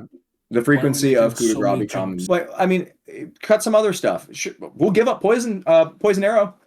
We'll give that up, like that's you fine. Wanted to give up poison arrow anyway. No, we're gonna make a new archetype. It's called Lily's archetype, and you can only shoot poison arrows, nothing else. And then everybody else gets your ambulant and rechargeable abilities. I would be okay with I get all poison arrows. Oops, all poison arrows would be all right because I will just attempt to shoot people in the shins so much more. Like no shin will be left unshinned. But I was used to be an adventurer until I took an arrow to the knee. Let's dust that one off, Skyrim. Thank you. But yeah, no. So I mean, I like coup de grace, but the problem is that rogue is what's the joke? It's just slavery with extra steps. It's just recharge with extra steps, and I thematically. We threw a name of a thing on there and been like, you can be a rogue. How is that more roguelike? How am I more of a rogue because I can do, like, if anything, it should be like, you gain only crossbows and you always shoot first. No, if you shot the person who just shot you, you were first. You're in time, they're not. Let's Han Solo this thing. Like, I don't know. Like, I'm not the roguiest rogue of all rogues. I have first strike at 100. I feel like if you wanted to make a rogue archetype and, like, there's so much you could do for that, and like it does. Honestly, rogue as an archetype kind of should be a scout archetype. Like, it would feel better. Like scout feels more like a rogue than assassin. The name rogue should be a scout archetype, and like spy feels good on assassin. I like that. I like saboteur. Saboteur would be cool. That'd be cool. This is way off the rails here, but. We play class games, which is battle games, which is classes, right? That sounds dumb to say it like that. But why don't we have any abilities that are relevant to playing a class game with with game mechanics? Why don't I have an advantage or a disadvantage to taking a flag? Like, let's say the game mechanic was you can only walk while holding the flag, but assassin playing this archetype doesn't have that restriction. Why don't I have the ability to walk on water? Like if I'm playing a specific archetype, like why haven't we branched into that yet? If we're going to talk about like these mechanics, and like you could very easily write in the same way that we have these class abilities, these are game specific abilities that do work and can circumvent our classic ones because we have established games that are in the rules of play anyways as examples. So yeah, well, why not just start doing some of that? Like that could be fun. Anyway, that's a deep and long side conversation about like we're missing the opportunity. This is like V9 almost. You'd have to rebuild around the idea of some classes can screw with mechanics. Hey, we used to be able to eat grass. I'm not opposed to it. It would add another mechanic, but if people are hurting for role play and they're hurting for whatever, we're gonna bring monsters back before we're gonna give ourselves some role play back into the classes. I've been arguing for a long time that we need separate rules for role play. That'd be cool. And making it fun. Like it doesn't have to be this weird cringe thing that the perspective seems to be on role playing. Like we are all nerds in this game doing nerdy stuff. If I'm supposed to role play the bad guy, it would be cool that it wasn't held against me for playing the bad guy. Like that's the point, so my thing for it, like my short elevator pitch for the roleplay rules. We take all of the existing abilities, okay?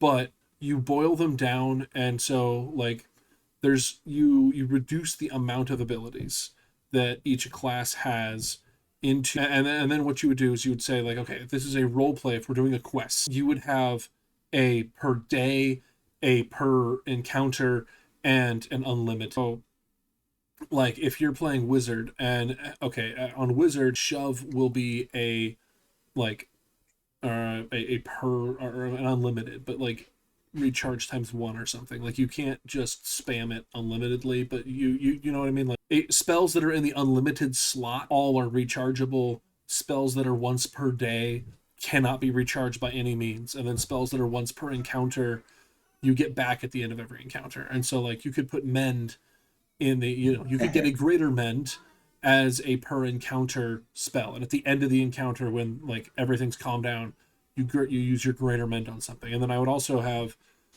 3 spell points instead of 5. So Yeah. Okay. and I then dig it.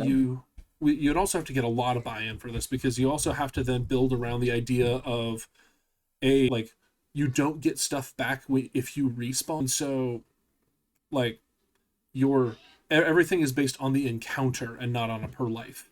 So if you're playing wizard and you die and then you respawn, you don't get all your shoves back. You've still used what you've used for that encounter. Yeah. Then so like Finger of Death then becomes a like, oh, that's a premium spell. I better save that for something.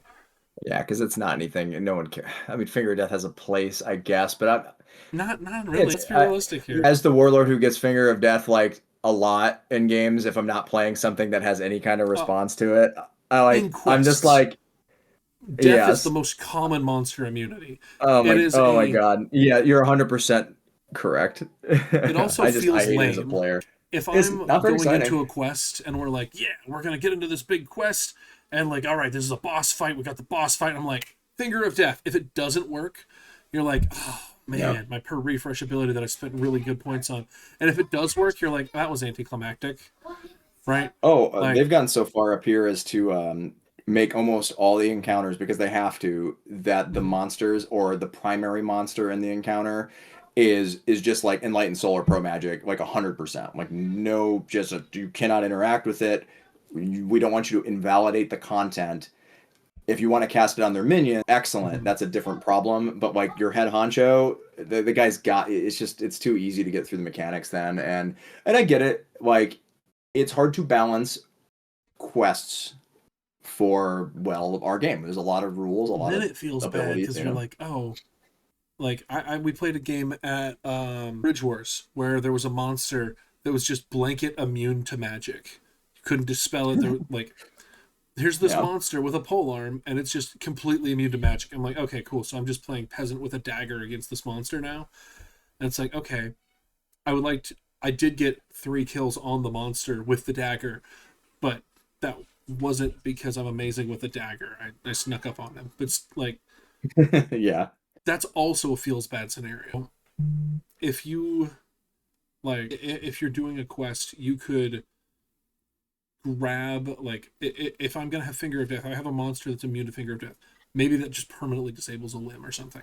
So, what are your thoughts on the spy archetype? I love that I am able to use more of the cool blinky abilities. I think that's excellent. I hate having to give up armor, but I don't like that with any class that forces me to do that. And a big part of it is we are playing a social game where we can get like magical armor, but like I even have a problem with that anyways. I'm like, I feel like no armor is no armor. It shouldn't be like I can't wear armor, but I can have magical armor, which is a lot of times way Yeah. better anyway. Like, haha, yeah, like it doesn't. It is a negative and not a negative. It makes people who have to be that are kind of antisocial have to go fish for enchantments, and I just like I don't want to ask people I don't know for stuff, and um, I like it in theory because being able to do more of the blinky stuff is always cool. I'm never gonna hate that, but I almost never do it. I end up if I do it, it is because I am playing a version of the class that isn't doing what I think the class really excels at, which is flanking lines and doing everything like that. I am now just like I'm gonna position to shoot or position to throw. And oh no, someone's gonna cast at me. I guess I'm just gonna put myself in insubstantial or try to get out of here, and then I can just do Mm. that at a greater frequency without having to die. The But if I spy use my archetype abilities, really feels like it was built for bow people. yeah. The please don't And hit that's me bow people. that is if I play spy, I play the please don't hit me spy.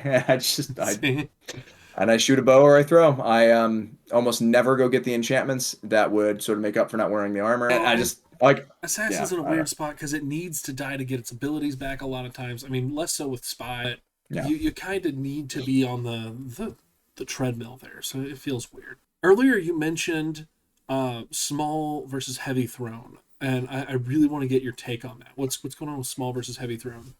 Yeah, so I have thought for a long time. So, oh God, it's been so many years.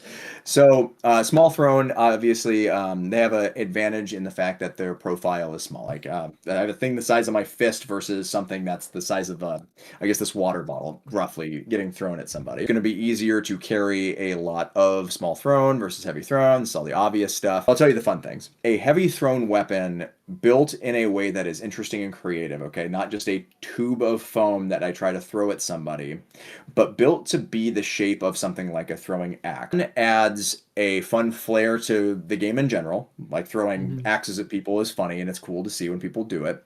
The other pro is that, and this sounds so niche, but like it happens. I built them on purpose for this. Like, not like, aha, I guarantee it, but like, because it can happen sometimes, it can happen a lot.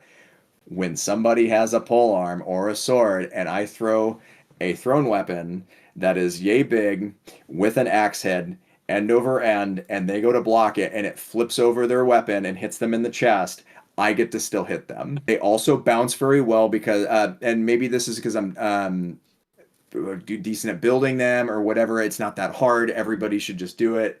They function very well. They bounce well if you throw them in, an end over end, not throw them flat. They will flip around people's equipment. They have a great Hmm. opportunity to hit multiple times from that projectile on the way down or across body parts. Since everything on this thrown weapon is essentially a legal hit until it stops being in motion. Sweet, I've thrown it. It hits this arm. It flings around, hits somebody else's arm, hits that other guy in the chest. Excellent. That's what small throwies do too. But when my axe has a bigger profile, it has a greater chance of hitting multiple things on its Hmm. way through. Oh man, I blocked it with my arm. It flipped around, hit me in the chest. Sweet. Still got him. Small thrown tend to have the problem of they hit one target and then they bounce somewhere. They hit Right. somebody's sword, they bounce somewhere. They hit somebody's arm, but it's never flipping around generally. If it glances off and hits them in the chest, okay, cool. That does happen sometimes. They're a little harder to block in general, but like I don't necessarily mind when someone blocks it because it tends to do something kind of funky like this, where it Right. flips around and still hits them in the body or whatever. I think that's pretty cool, and I can't sell the thematics enough. It's really easy for me to carry, and I should have just brought him down here to show because it's not that crazy. I model them after hatchet. So Okay. you can go into the store, you can buy a hatchet. It's the same size and profile generally. They're a little fatter. It's all foam. It's 3 layers. It's a whole. I can get into the complexities of the build, but that doesn't matter really here. But now it feels and looks like a thing that exists in the size in which it existed. So I get to tomahawk people. And I cannot stress to you how fun that is. I added attachments to my armor that I can slide them into. So it doesn't take up Okay. any space on me. They slide into my leg. What is it called? It's a tacet. Is that what that's technically called? I can't remember what it's called. But the leg flap on my waist armor. I can wear them on the front. It's easy to slide one in my belt, and I can generally use my heavy thrown weapons without encumbering myself. If I bring a bunch of small round projectiles, I need to bring an extra satchel or a Hmm. leg bag or something. I can't just put them in my belt. So yes, Right. they have a great advantage for being hard to block or for distance of throw. I build mine like a baseball in size and weight.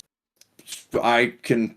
I'm not the fastest thrower in the world, okay, but I can still throw a baseball pretty good when you build your thrower to be pretty close to a baseball. It's pretty funny. It's not as hard as baseball, obviously. Like it's all Right. cloth and whatever, but it still comes in at a mm, almost 5 ounces, which is pretty funny when you think about things. And that's perfect. It doesn't seem it's not too hard, it's not too heavy, it's not too light. It still carries through. It's got some good heft, but not like I'm not throwing up something that weighs a pound at somebody or something like that. It's not even like half a Right. pound at this point. So, anyways, that's my preference. But it's another thing I get to attach to myself, which makes it hard. So if I'm bringing the heavy throne, I bring three because it's just what fits for me. It's what's comfortable for me. And where it becomes very powerful is it is easy for me to pull it from my kit off of my leg armor or my belt holster, basically, Hmm. in a pretty smooth motion, which allows me to throw them at casters who maybe thought that they were safe, trying to precast at me from outside of 20. I probably don't throw them much further than 20 feet anyway. So Right. now I have an opportunity to threaten them and their casting by even just pulling it. It's easy to see, so it demos well as a like oh, he's going to throw that at me. Maybe I need to stop casting, or I need to move, or I need to start getting back into ambulant casting. They have an answer. It's a visible answer, which is cool. And if it turns into a situation where they're going to flee, if they have decided that, like, oh, this fight's going to be a pain in the butt or whatever, I now have the ability to threaten some free points on them with a thrown weapon like this, maybe even multiple points. It's the same reason that I like Javelin. Like, obviously, the Javelin meta has changed quite a bit now that they can affect shields and such. But if someone's going to run from me and I'm a barbarian, it feels good to have a Javelin and be like, well, that caster can't just flee from me if I can hit them with this Javelin. I gain, like, oh crap, I can't run them down, but I'm within 10 feet. I can probably Javelin them. Or same thing with the Assassin and having some kind of thrown weapon on your person. And the heavy thrown have a good place for me because they're so easy to transport, which sounds so backwards from this, but for what I use them for, it's good. Yeah, there you go. Boom. Are there any non-armor enchantments that Assassin really likes to get? Non-armor. I mean, I like E-Soul. I'm never gonna like, I get casted out a lot, so I like, I like Enlightened Soul quite a bit. You could take like flame blades and everything like that, but this it comes down to the poison weapon problem I have. Is so much of the time I am just flanking, and I'm doing it to such a high margin that I'm probably going to run in. Maybe I get out of there, but I kind of expect that I'm just going to die in every one of these engagements and just keep hitting the flank for my team. So it's kind of a waste to give me anything. Like, if I want to play in a specific way, ESOL might let me position well on my way to combat so that I can get into the position to do my thing and then start running those flanks and killing people. But I'm probably going to die. If I don't clear the whole flank, I probably die in this engagement. Get my per lives back anyways, and then I'm just going to repeat this process. My team hopefully is following up and then pushing forward. That's the role that I like to fill with this. If I live, gravy, but I probably die. So that's for my play style. If I'm just doing the bow thing, E-Soul, Pro Mage, whatever, just I'm just up over here. I don't got near. I don't want to get hit anyways. I'm just gonna plink at people and hope nobody comes by me. Then the follow-up part that's a problem is the Warlord problem. You end up being a target anyway, so I'm just like, spread the enchantment somewhere else. I'll probably just get dispelled. Like, there's just no, like, don't bother. You've reached the point where any enchantment is a sufficient threat that I'm going to dispel you. Now, the pro is that if I've got casters paying attention to me, like sometimes taking the enchantment and being very vocal that I am enchanted with something worth losing, that then pulls extra focus. And if I now have 3 or 4 people really focused on whatever I'm doing and trying to dispel me, and I really make the commitment that I'm not going to run in, I'm going to always try to be outside of 20. I'm never going to get closer. I want to be 25 or 30 feet, just close enough where people really want to maybe not waste extension. I don't know why, and people don't use it for some reason. And then just play around with this. Cool. I'm here. You're not dispelling me because I'm trying to be smart. So you're not dispelling them, who are now really winning the flank for us or winning the front line. You can win engagements because I just existing there and being very vocal about, like, the amount of times I yell, I'm an assassin, and then just whatever the enchantment is loudly, often to pull attention. And I'm doing my job, not killing anyone. You're being but my the job distraction is being at that point. And that's tempting people who are in the mindset of, I must dispel this, or you don't have to dispel this. Kind of. And now people do screw this up. It's the same thing with making a successful flank happen. I think we've talked about this in a different video before. But like, when we talk about flanking, where they can hit you is kind of a sucky flank. You want to be just outside of whatever your opponent's threat range actually is. Not so far where this is more for personal honor or whatever. I don't need to go run through the woods like 50 feet away from where combat is and then come back in and do the flank. I want to earn my flank, and I have power in, I am just outside. If this is range, I'm here and they can't quite hit me, and I maintain that forever while pulling bodies around my flank, like around their flank and off our front line. Excellent. I now made my front line fighters' lives easier because they have however many people I managed to pull less to fight. Maybe that's a caster, which is gravy. Yeah. If that's some pole arms, great. I don't want to fight the pole arms. And if I can eventually isolate somebody and get a kill, cool, I'm going to take my kill or whatever. If I get in real trouble, I'll vanish or something if I have the opportunity to. Like, you do a lot, because the kid who flanks 50 feet into the woods and comes out and kills like one person or just gets busted by the back line of the front line, like it's not even the front line engaged people, didn't really do anything. You took Right. somebody who wasn't in combat anyways to deal with you who wasn't in combat. Like that's a one Yeah. for one. That does very little in the grand scheme of things. Now, if you manage to get You. back there and kill a backline healer, great. But that's different. I Yeah, gotcha. yeah.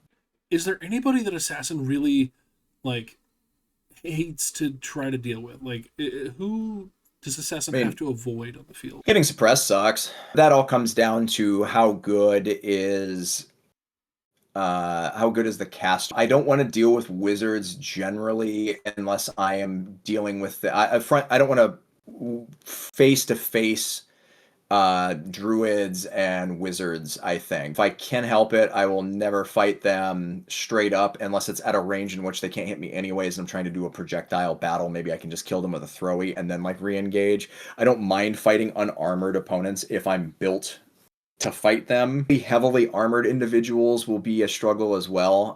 Again, skill level dependent, and for myself included, 6-point warrior is a pain in the ass. Like, Yeah. cool. I'm in like 2 points. They're in 6 points. I have to hit them a lot. So again, straight up fight with that matchup isn't fun. Paladin, anti-paladin is a little less daunting. Again, less armor, but it's the same Right. problem of they still have a lot of armor. Just eat up your armor. Like this, like basically, I'm saying like every class is a pain in the ass. You don't really want to fight anybody. If I can fight anybody, I want to do it where it's really not straight up and one-on-one. If you use other parts of your sorry, let me rephrase.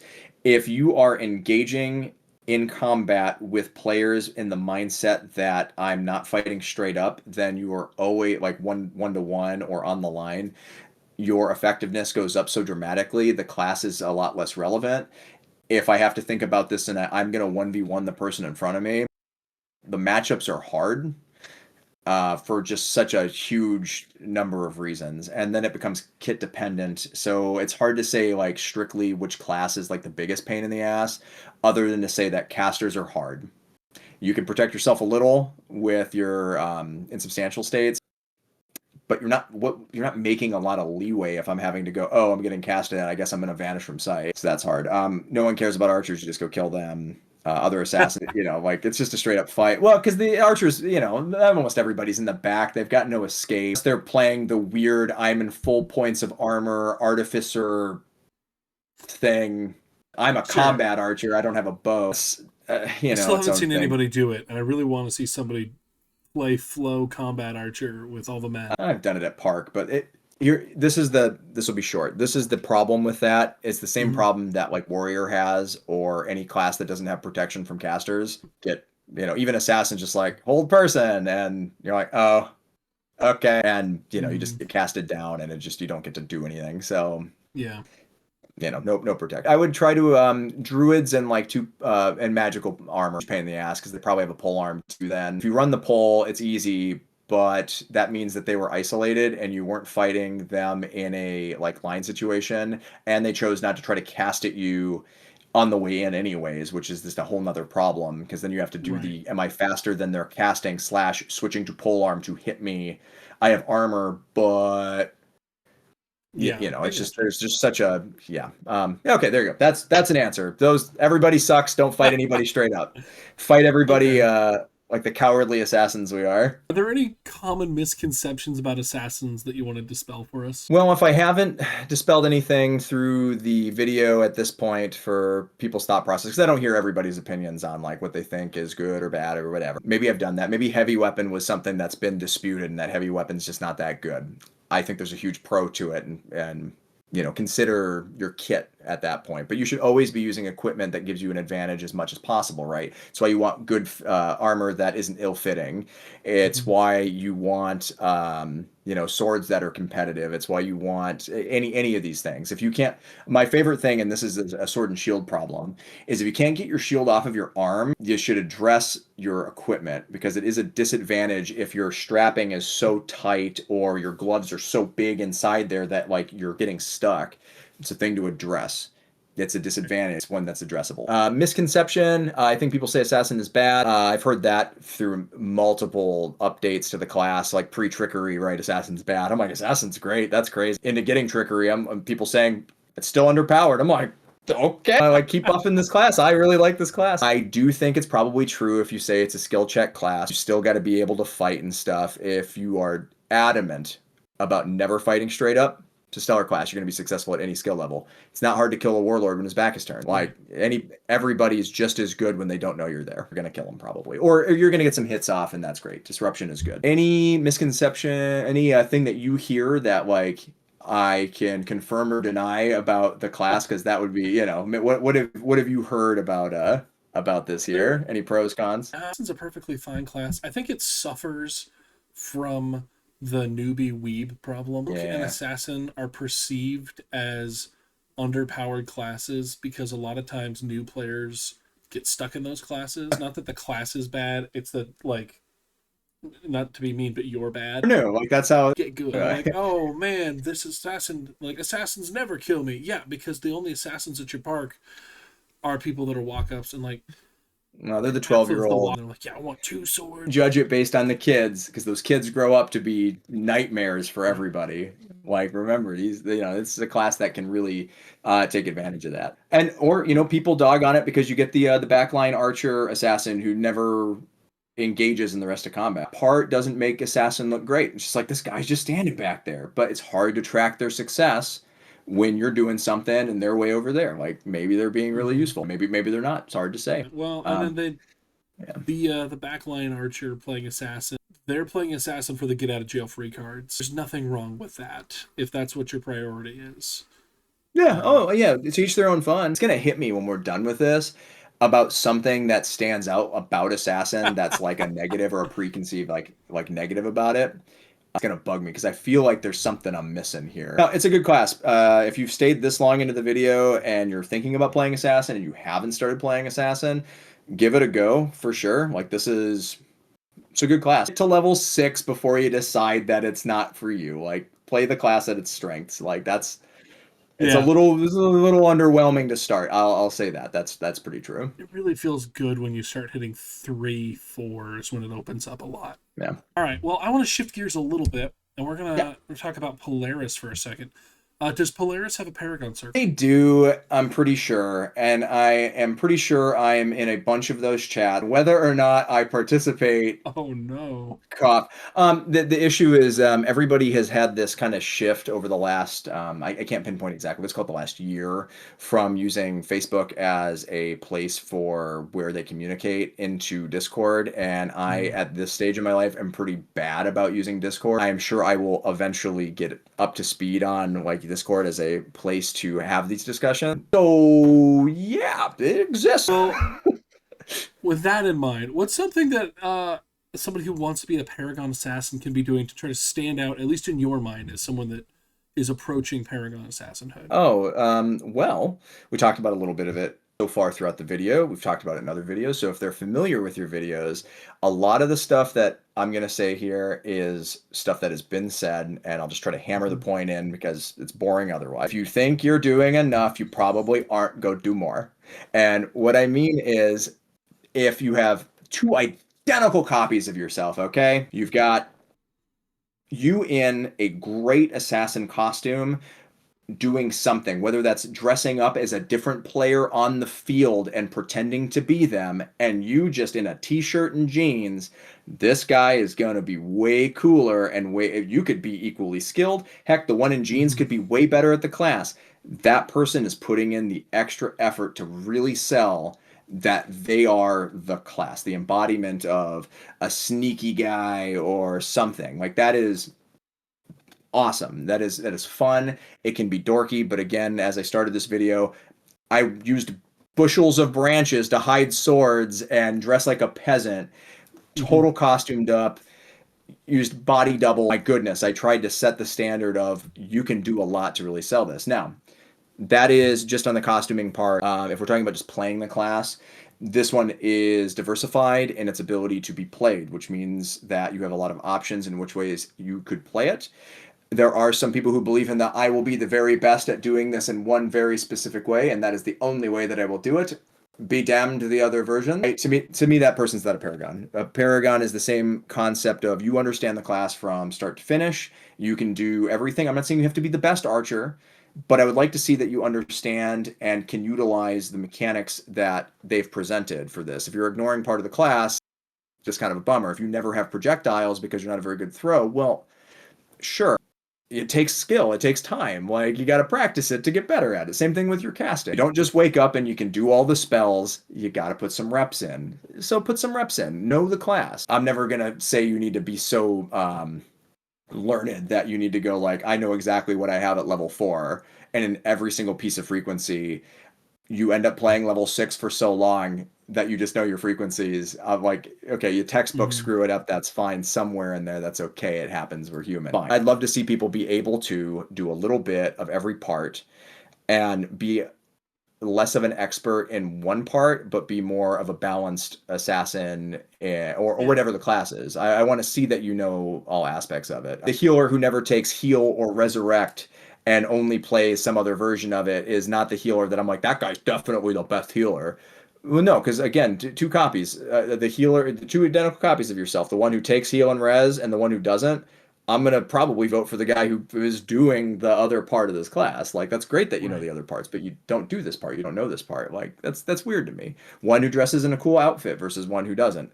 Not saying you have to go out and spend tons of money. It's be creative, okay? Just a little creative. The drip you want to show matters a little bit. The drip does matter a little bit, okay? As someone who's shown up in a different outfit every single time to your video, I like the outfits. The outfits are fun, but if you're creative, it's not that hard. And again, Assassin really, as a class, lends us to being able to identify in a lot of ways. I don't care if they bought a Halloween store Assassin costume and they wanted to roll out and goof around like a ninja. It's funny. That adds a little bit of like a goofy vibe to it. I'm not saying that they should only get it for doing that, but that's just another little simple aspect that could cost you like $20 and you just like goof around. Then maybe you show up in robes and you're definitely totally not a cleric or something, right? Like, we don't have clerics, but you know what I mean? Like, I am a healer of the people with black sash on, walking around, and then you're just trying to like gank people with a hidden dagger. Like, that's very funny. You've added another role play aspect into it. Let me heal you, my son. Oh, we have to take the leg and just got somebody. Hilarious. Like, you were just demonstrating that you are another patient died on the table. It's terrible. It's just everyone I heal dies. Poison weapon, and you stab somebody. Like, here, my son, drinketh from thine cup. You know, and like whatever. Just have a little fun. We'll go so much farther. I don't want to say I guarantee it. Every kingdom is a little different, but I could say I guarantee it here and Polaris, and even in the CK, because that's where I got some of these Paragons. Yeah. Everywhere so far seems to appreciate effort.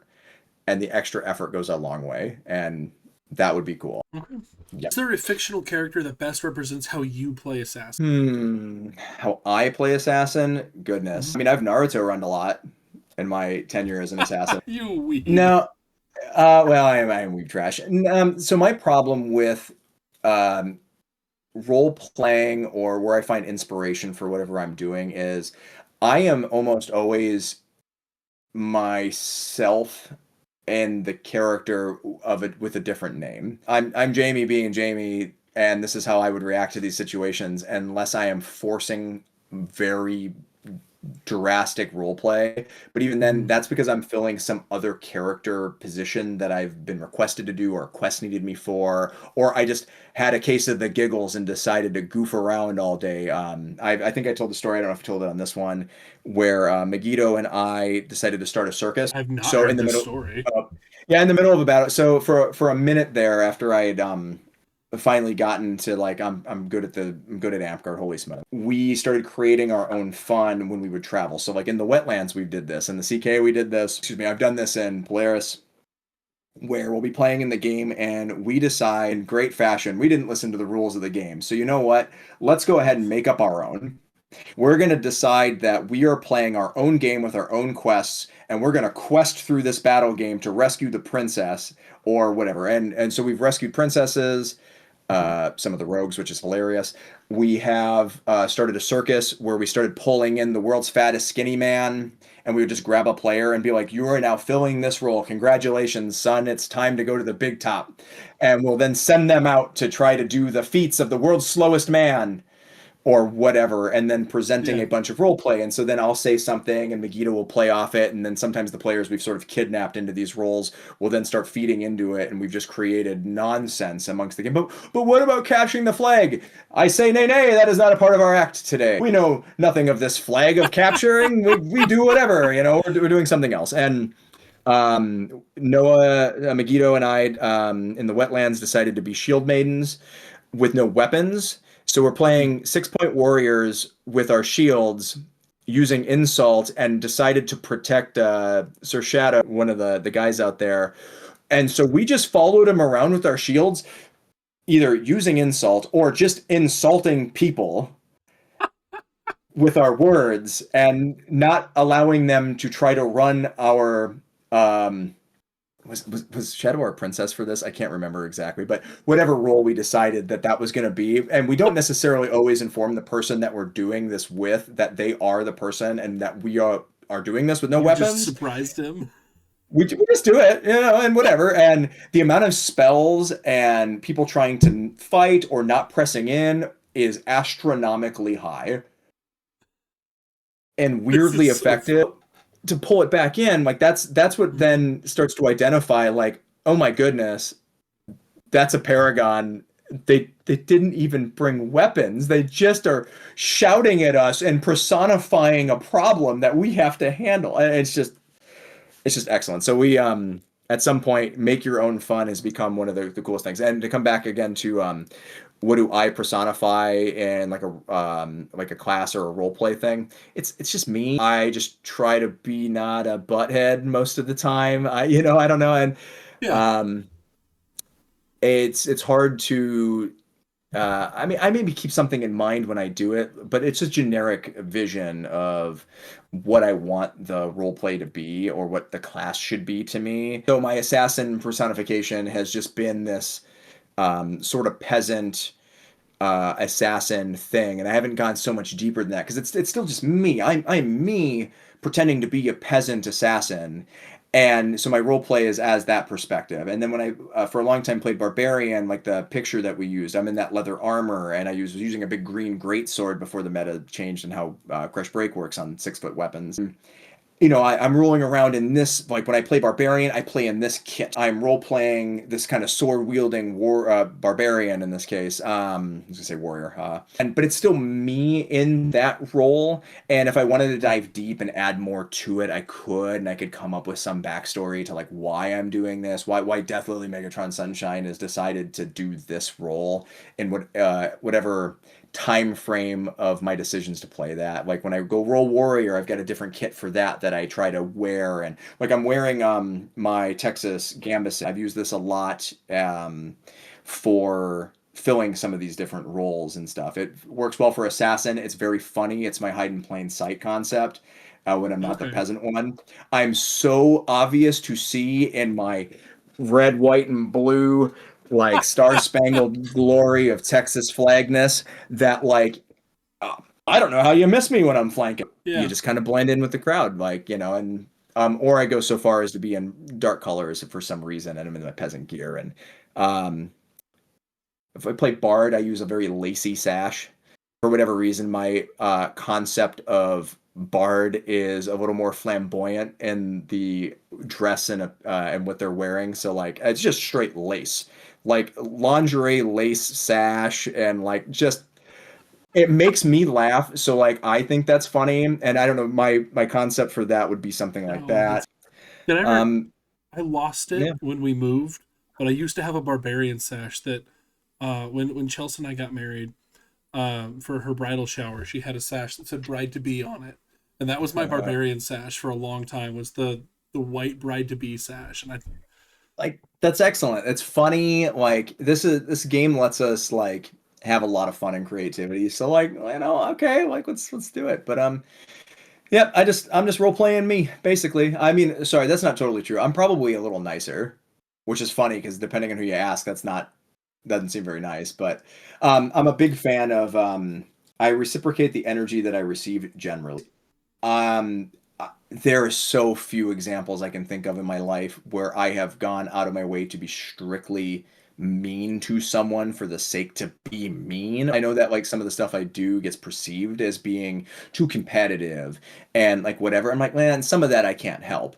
And the problem is I'm vocal about that. So like, hey man, like you're trying too hard or whatever. I'd be like, that's kind of a you problem. Like, I don't know what to tell you about that. And that's not perceived as being very nice.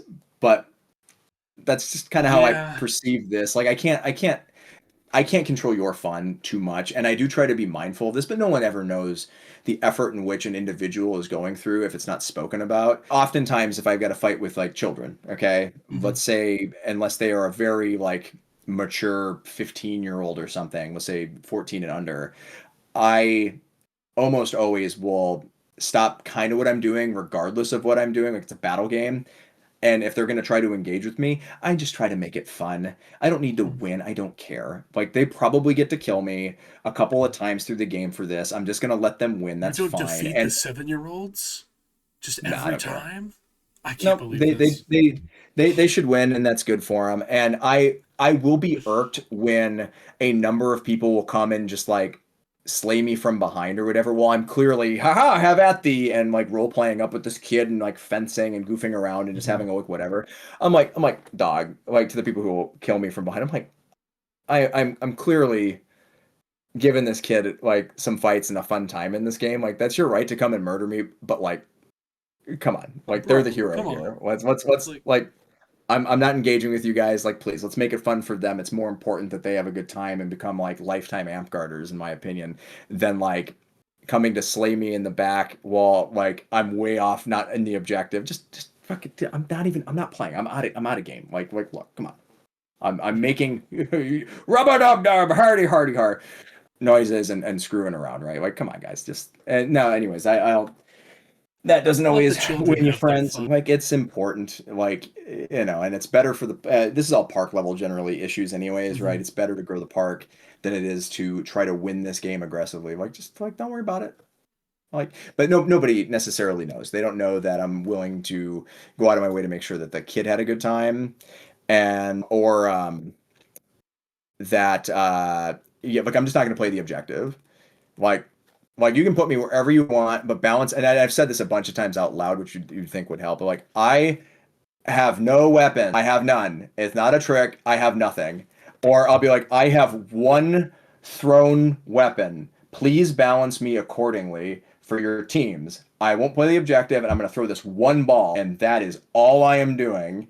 Hmm. And then they'll be like, okay, well, you guys can have the Warlord because that's going to balance this out. And they've got like a bunch of people on 6 points of armor or something. I'm like unarmored one throw. I'm like, again, I'm just goofing around today. Like it's not that serious. You know, we probably need one of these armored guys. Like that'd be out, at least 1 for 1 or something. Like I'm just going to Hmm. throw this and I'm not going to go take the flag.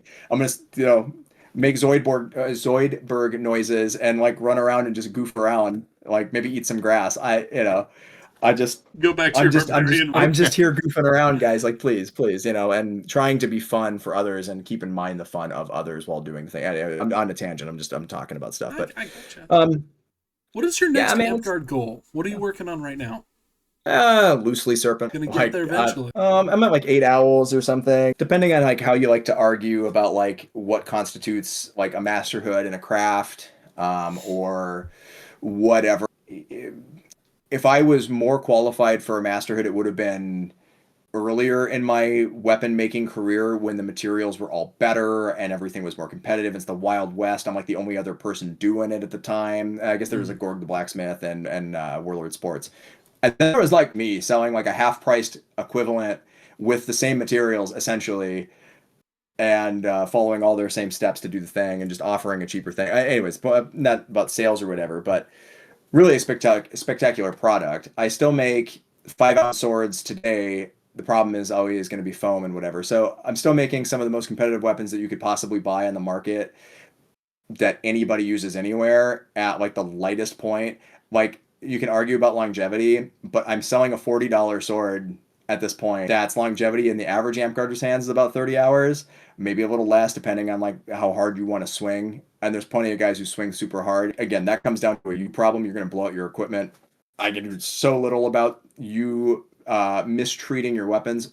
Swinging that hard is not better fighting mechanically anyways. You're setting yourself up for long-term failure and blowing out swords. Like that's silly. Anyhow, but now I've been into building more creative stuff. I really like my dork weapons, dead or rapidly killed. Usually the dork weapons are bad, so Oh, okay. which dead or rapidly killed. People who use them are like people that are trying to fight with like hula hoops or big hammers or giant flat blades and looking like guts or a cloud or something.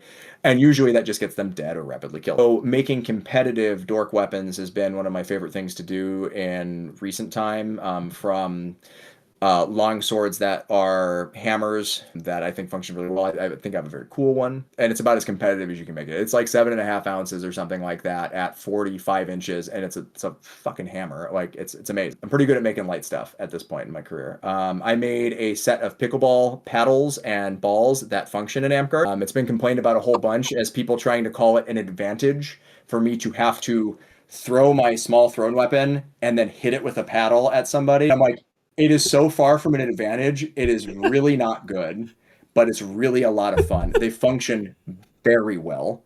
In the concept of I hit a ball with a paddle and it went the direction I was trying to hit it. I can throw the ball better than I can hit it because the accuracy of doing this is hard. Like this is a skill check no matter what you do. Like it's not better. This is a ridiculous concept, and I'm here for it.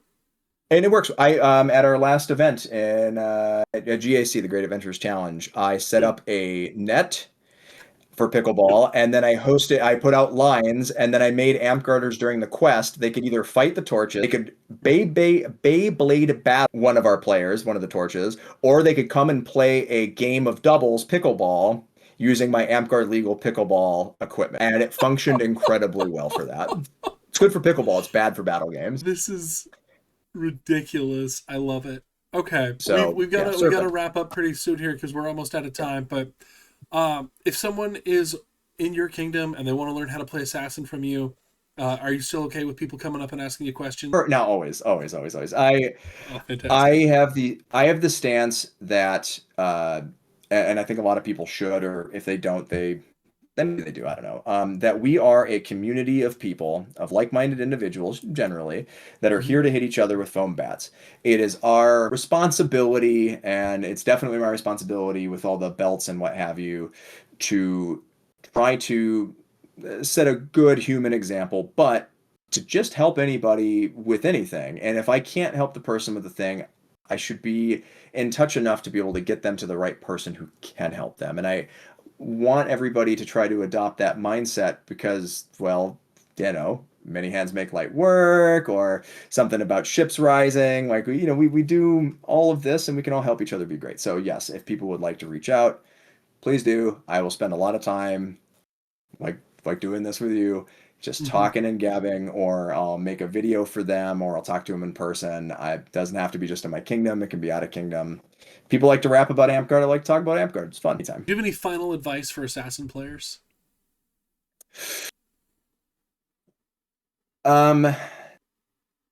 Like video games in real life, you sink too bad, your opponent will smell you before they see you, and you won't have a successful sneak attack. So deodorant is your friend. Make sure to wear it. Oh. Well, a huge thank you to Deathlilly Megatron Sunshine, the infamous DLMS. It's been so fun talking to you tonight. I've had a blast talking Assassin. I feel like I've learned some stuff about the class I didn't know before. If you are here and you made it all the way to the end, fantastic, thank you. Be sure to subscribe for more excellent battle gaming content. Get down in the comments section with any questions you might have. And I will see you tomorrow for Barbarian. Stay tuned, and I'll see you then. Have a great night.